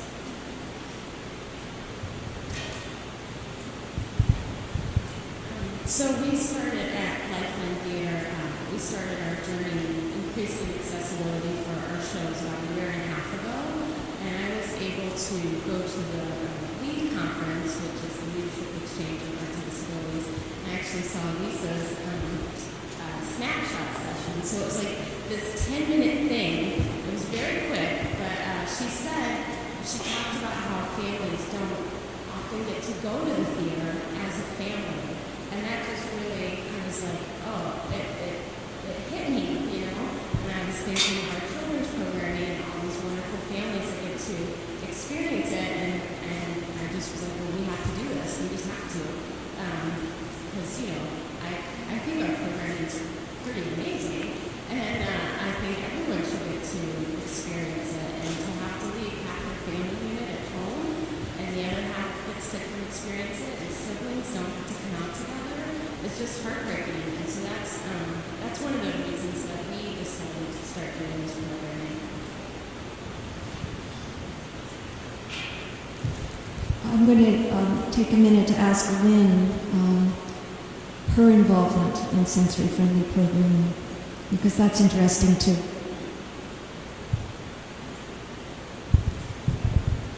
So I have about 28 years in the museum world, and about 12 of those years were at the Chicago Children's Museum. And during that time, we had a very strong access and inclusion program. And one of the things that we did there was a Play for All event, is what it was called, special event for children with disabilities, which turned out to be mostly children on the autism spectrum, it turned out. And that came to be because we were learning from so many of our parents, and as we worked with families in the community trying to find out what the museum could do for specifically the disability community, we were learning from parents, specifically with kids on the spectrum, that they wanted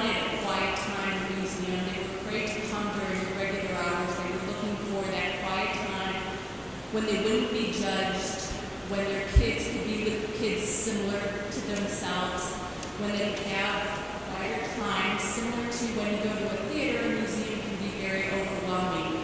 So we were able to provide a quieter space, provide staff training, and just make a few tweaks in the atmosphere so families could come and again enjoy something that they were not able to do in the past.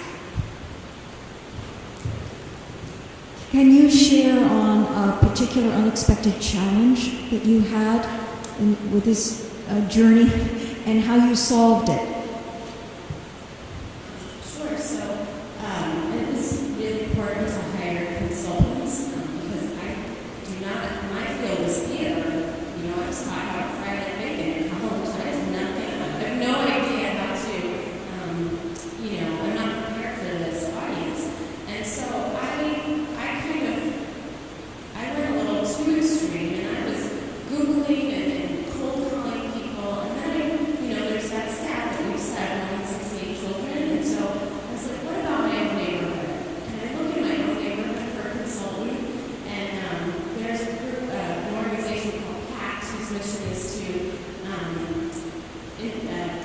sorry, I have to check my notes, connect people with autism to their community, and so I went to them, and just like, and they've heard of Lifeline, and they're invested in our community, and they've sent over the consultants for free. They volunteer their time. They come over all the time now to help me out, and they send over 4 or 5 staffers for our show. You know, we're a 95-seat house, so we don't need 45 volunteers. We only need 10, and half of them come directly from their staff. So the biggest challenge I was encountering was one that I was looking too broad. I think you can look right in your own community, right in your own neighborhood, and there's going to be someone there who's working with someone who's on the spectrum who can help you out. So that was one of my challenges.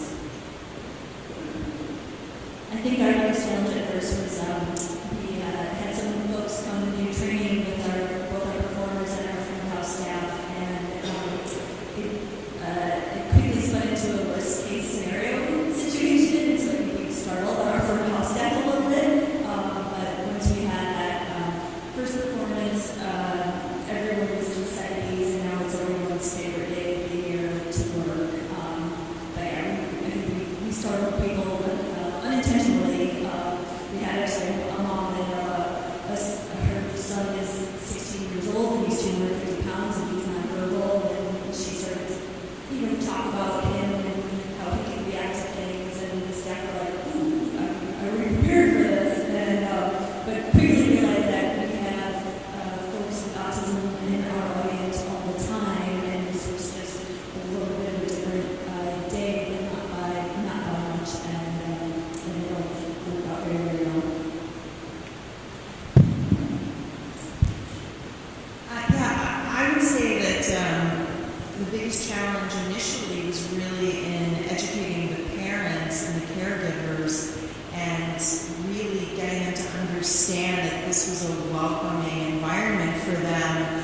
And one of our first performances of actually the Red Kite Project that we did at the Children's Museum, I had a mom, her child started stimming, and she took him out of the show. And I was just so devastated that I had not done a good enough job of preparing her to say, whatever happens, we're going to go with it. And it was very unfortunate because I believe that he was actually really enjoying himself and that the stimming was coming out of this excitement. But she was so used to being judged and worried about making other people feel uncomfortable. And so, you know, we really, I think, worked at Children's Theatre to really try to prepare families as much as possible and to make sure that everyone around in our house, in that theater, is just always welcoming and letting them know that it's all about the kids having a good time. So one of the most important things you could do, and everybody who has spoke already has mentioned staff training.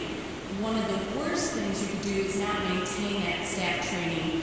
I know in the museum world, staff turnover is relatively high. We have that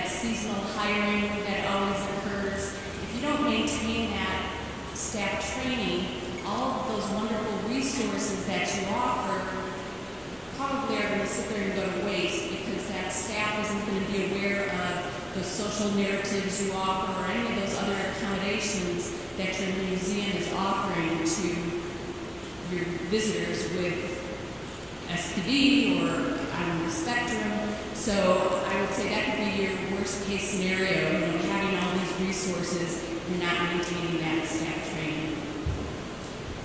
What about your great successes? Did you think of something brilliant all on your own that we can learn from? Yes. I mean, one of the way I measured our success is that we got some really great audience feedback, and then families came back to our second show. So that told me that we were doing something right, and it was just so wonderful to provide a place for the families to go, and a lot of the rest of our staff and our actors and our production team were very nervous about, what about the show, what do we have to change for the show, and for our two we've changed one thing. We didn't have to change much in the show. It was all about everything else had to change. We rearranged our bodies, we created a white area, and we're a very small space, very small bodies, so there wasn't a lot of places we could rearrange. But figuring that all out, I think, just made me really happy that a quiet area was used, and it was by a mom and her very small 2-year-old son, I'd say, and he could still have a way to see into the theater because our door was open. And eventually, after he, calmed down a little bit, he decided to go back in, and then he watched the rest of the show. So that was really, I'd say that was a success.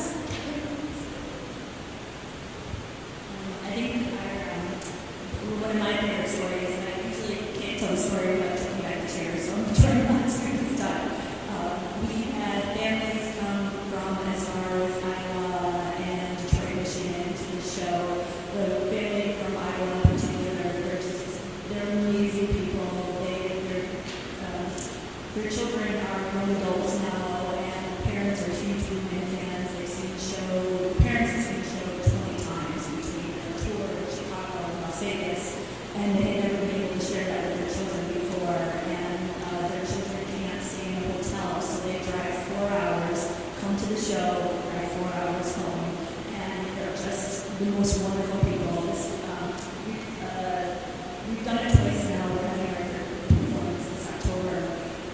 But the second year, the daughter has vomiting syndrome. If I'm saying that right, where she basically has migraines that come to her GI tract, and because she's nonverbal, she throws up and can't give anyone a heads up, and they were in the front row, she threw up, and we got to throw up, and mom sent the nicest note. She wanted to thank the front of house staff, and we just wanted her to understand that kids can go up on our show all the time. This was another terrible our staff and we expert to clean up those kind of things, and that it was no big deal for us whatsoever, and that we appreciated the sentiment, but thank you was so unnecessary that she wanted to reach out to the house manager and our staff just to let them know that she appreciated not being made to feel that her daughter done something wrong because she's her lieutenant. So it's not just kids, adults come to those like shows, you never know what you're going to get. So that family is just one of our favorites, and we will continue to come every year to the show. And then one of the other successes that I'd like to share is that we started this in Chicago. We've done it twice in Chicago, as I said, this year will be our third year, but it also spread to the rest of our domestic cities. So not only are we doing it in Chicago, but we're doing it in New York, Boston, Orlando, and Las Vegas as well. And we're very excited about that. We'll be able to spread that to the other cities. Our Red Kite productions, because they're interactive, the children are up and they're invited to participate in these different activities that we create for them. And in our first production that we created, there was a moment where all of these kids were invited to jump on the moon with us, which was basically a lot of really cool foam. And like we tried to create like the way kids like to jump on a bed, and it kind of turns into this crazy, fun, sort of almost like a pillow fight experience with dancing, and it's pretty crazy. And we had a child come with her grandmother, and she was, the young girl was nonverbal, and she stood in the doorway, and her grandmother had to keep feeding her little, like, animal crackers to keep her calm and just to keep watching the show. And she would not come into the room until the actors kept, kind of bringing props over to her, trying to engage her. And then the next weekend, she came back to the show again, and her very polite, very shy grandmother asked our stage manager if her granddaughter could dance with I Sailor, who was one of the characters, because she the entire week could not stop reliving that experience and wanted to dance with this actor who literally smiled and cried through that entire performance. And it was very, very emotional for all of us, and it was an incredible breakthrough for this young girl. And the actors were saying that they just never experienced so much love before, and the love that grandmother had for this granddaughter. We had one other family that flew in from New York to experience one of our productions, and it was an underwater show that we created called Red Kite by the Sea. And this child was also, pretty withdrawn and came and experienced the show with his mom and didn't do a whole lot of participating, just a lot of watching. And then they went back to their hotel room, and he took out his iPad and started finding all of these sea images that sort of mirrored the images in our production. And he recreated the show for her in their hotel room, which was just fantastic. And it really sort of transformed their lives, and they're now doing this kind of work in New York. I went out and trained them and spent some time with them, and now they're doing similar work in their own community because they saw what it had done for their child. I think in the years I have been involved in this, I learned that what was successful to me maybe wasn't considered successful to the family, or vice versa. A successful visit to a family, we have to remember, might be 10 minutes in your organization. To us, that might seem like a failure, but to a lot of families, that 10-minute visit and all it entailed just to get to your organization was a successful trip. So please keep that in mind when you're planning or just thinking about what it takes for a family to come to your organization. The other thing is, when we were planning our special events, we wanted everyone to come to our events over and over, but then we learned those events sometimes were just stepping stones. For some families, that's all that they were ever going to be able to do, is just those quiet times in the museum. But for other families, they came to those events a couple times with the ultimate goal of being able to come to the museum during regular visiting hours. So for everybody, success looks differently. So just keep that in mind, and keep that in mind when you're reporting back to the powers that be, because things look different depending on who you are. The last question I wanted to suggest is, can you share with us what advice you had? What was really the important starting point for you in getting your work going? Well, I did a lot of research and looked at how other theaters were doing this, so looking at their social stories online, looking at their parent guides, and working with the Autism Theatre Initiative, and really just kind of immerse myself in anything that was sensory friendly in the arts community, even if it was a museum, because I would glean something from that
went to Autism Speaks and they were amazing.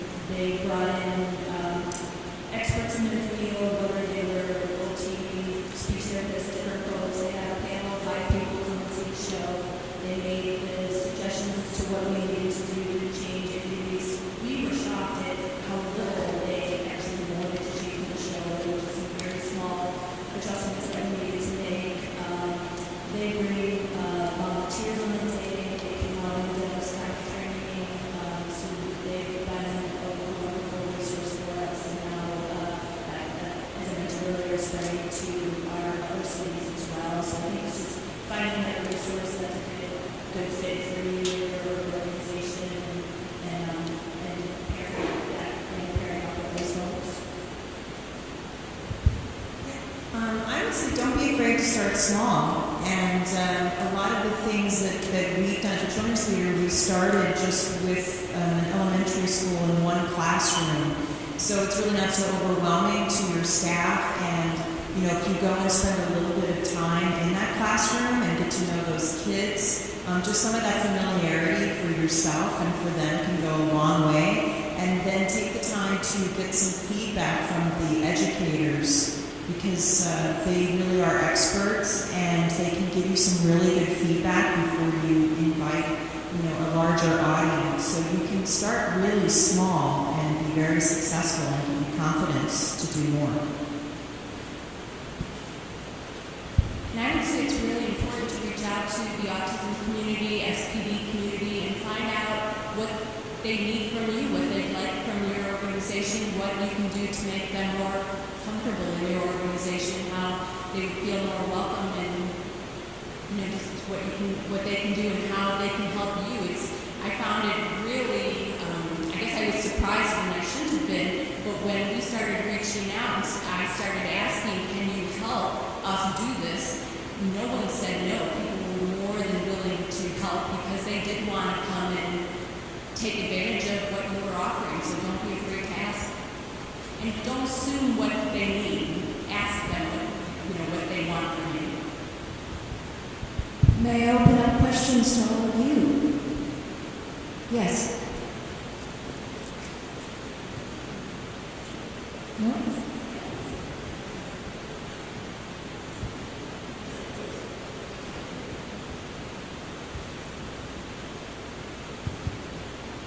Hi, my name is Mary. I work with Librarian. I'm curious as to how you evaluate your experiences, especially since this is a very long day for the families, and evaluation element might just extend that day even further. What are some ways that you have tried to gain feedback from each of your experiences to continue to improve? We did do a survey at the Children's Museum. I don't know if they still do, but we had a real brief survey, I think just 5 questions. And we tried both online and paper survey, and we got most results from the paper survey, because if we didn't get them right there and at the moment, we didn't get anything. Yeah, the last time we did this, we actually had a lot of staff, and we found that as the families were leaving, they were a little bit overwhelmed to fill out a post-show survey. So we actually had a handful of questions, and we filled it out for them. So we just asked them, will you just give us a few minutes of your time, and this person will just check these boxes for you. And like 90% of the time, they were willing to do that.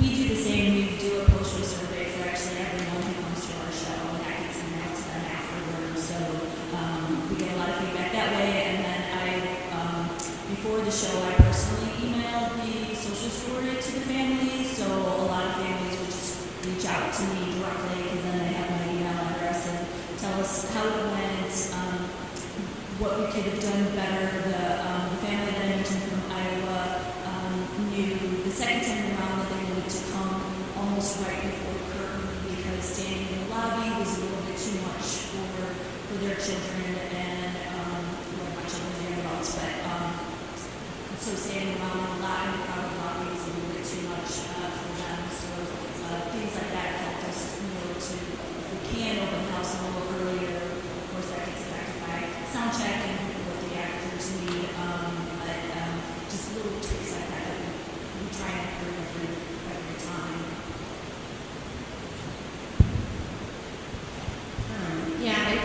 email the social story out as well and send a follow-up thank you in a survey. But I'm totally going to steal the idea, if you don't mind, to have someone checking off boxes. Because getting that immediate feedback is really nice because these parents are very busy, and so they don't always even have time to respond to an email. So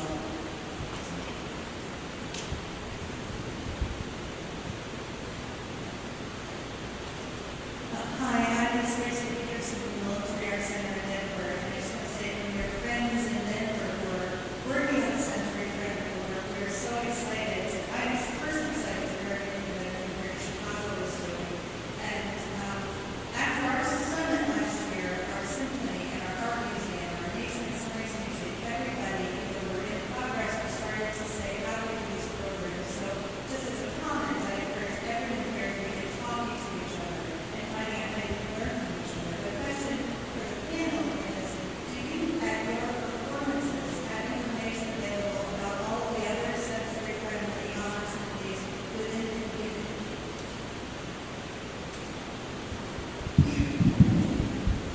well, we haven't for the past two, but as you can see, the programming in Chicago is pretty small.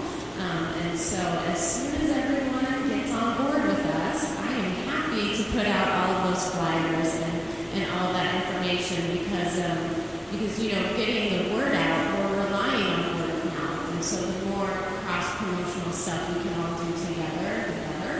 And so, yes, I'm happy to put out any flyer or brochure or anything that anyone has as soon as you jump on this bandwagon with us.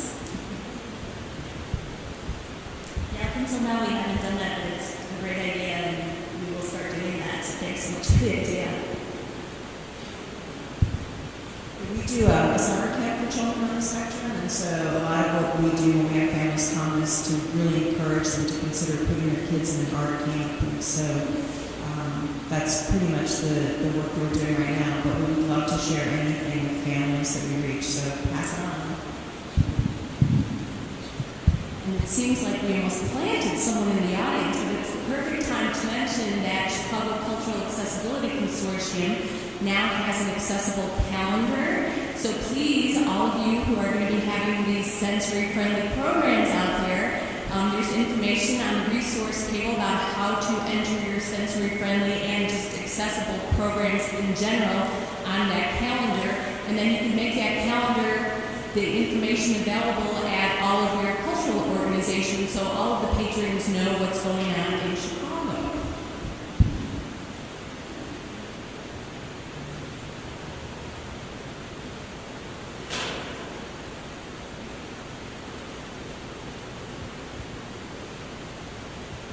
Hi, I'm Leah.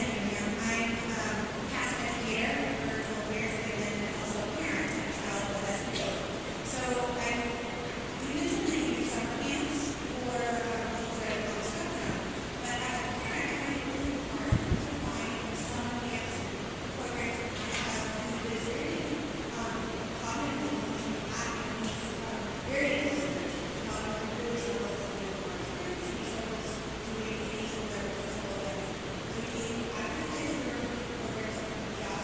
to read, he struggles to Well, I mean, we have two camps. We have just a typical camp, and we also have our camp for kids on the spectrum. The one for kids on the spectrum, it really is for kids on the spectrum, and we do a lot of what we call meet and greet in advance. We get to know the kids and figure out what's going to be best for them. We really want them to be successful.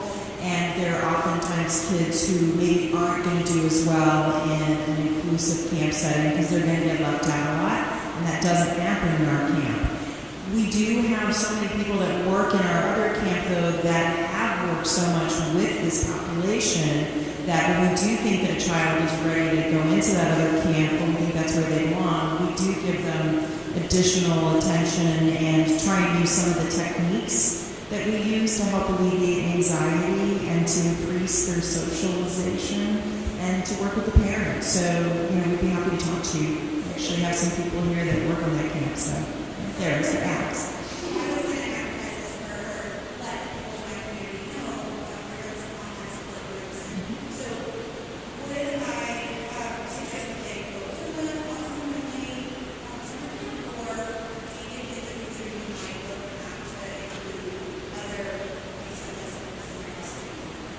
Sure. I mean, I think that it's all about, making sure that we have the need in the community and we're happy to work to provide it. We just would love to meet those families. And there's a lot of the work that we do, a lot of what we do too is we have a concierge.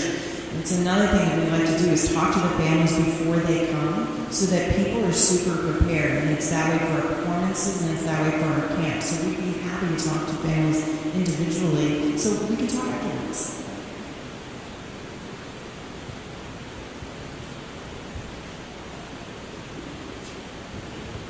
So it seems as though a wonderful all-female panel of decision makers are up there.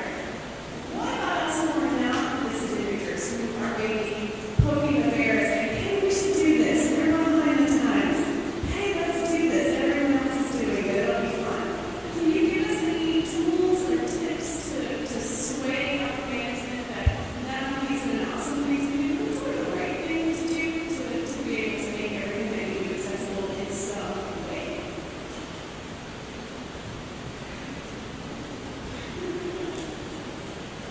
As a for-profit leader, I at least in our case, I know a lot of you are non-for-profits, but the fall's quiet time for us. Our Autism Theatre Initiative was our best show, sold show of the week that week. So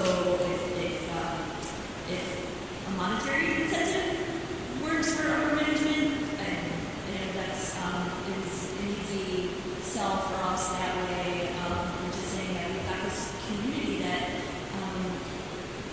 is a large community, and the services are needed, and when people are buying tickets, we certainly offer a discount.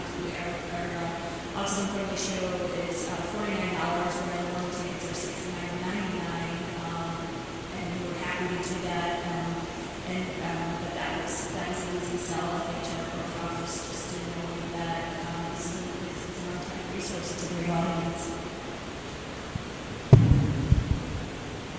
I'm really lucky in that when I went to my managers and on board and ensemble or artists and they said, I want to do this successful program, and they all said, awesome. And I was like, oh, that was easy.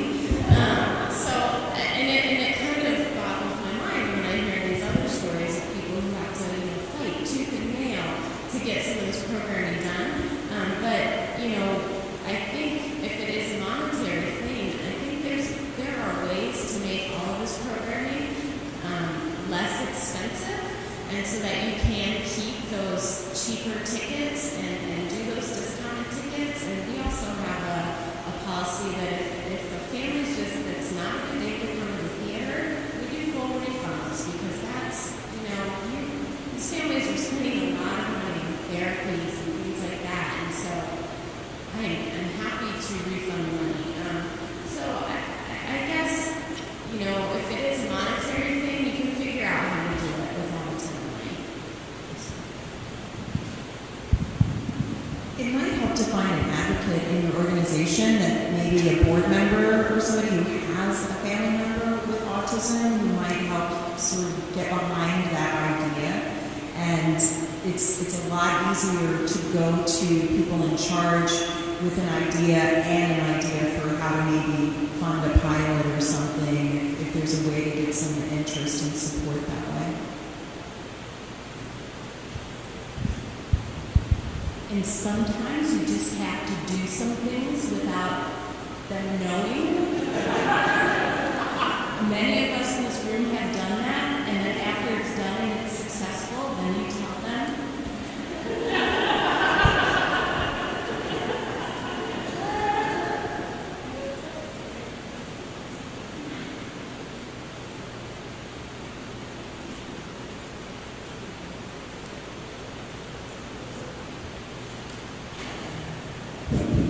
Hi, sort of a split personality. Here I work with Western Springs, out in Chicago, Western Springs, and also Brookfield Zoo. And in Brookfield Zoo, we fall into the zoo category. And so we don't have performances, but we have programs for families with children with autism spectrum disorder we just started our program in Western Springs for our sensory friendly performances where we offer free performance during one of our children's theater programs to people in the community, people that people know, whether their families in a special performance in our house, some 400 seats.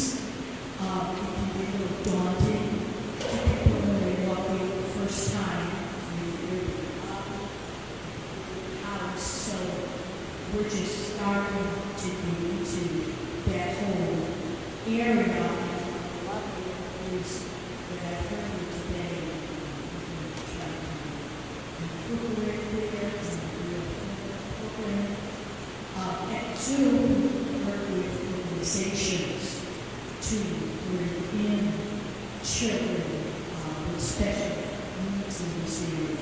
Speaks to me. So there's another, there's buddies is another, there's a whole raft of people, and we have a whole education staff in our Hampton Police that's trained in how to work especially with autistic and sensory children.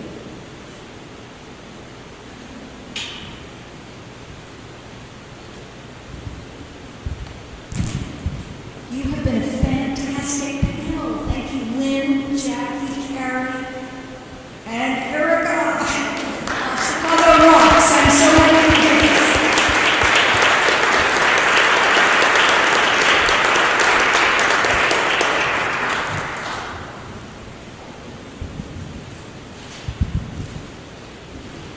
All right, guys, thanks for sticking with us. It's been a long afternoon, and we're in the home stretch. If you need to literally stretch while I say home stretch, feel free. I apologize for how cold it is. We have informed the staff here, but it is an old building, so you can hear the AC is still on, but we do know it's chilly, so thanks for sticking with us.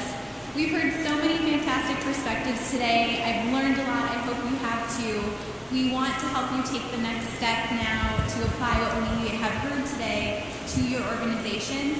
A lot of this has been theater focused, but I truly do think coming from the museum world, there is a lot that we can glean and apply in museums.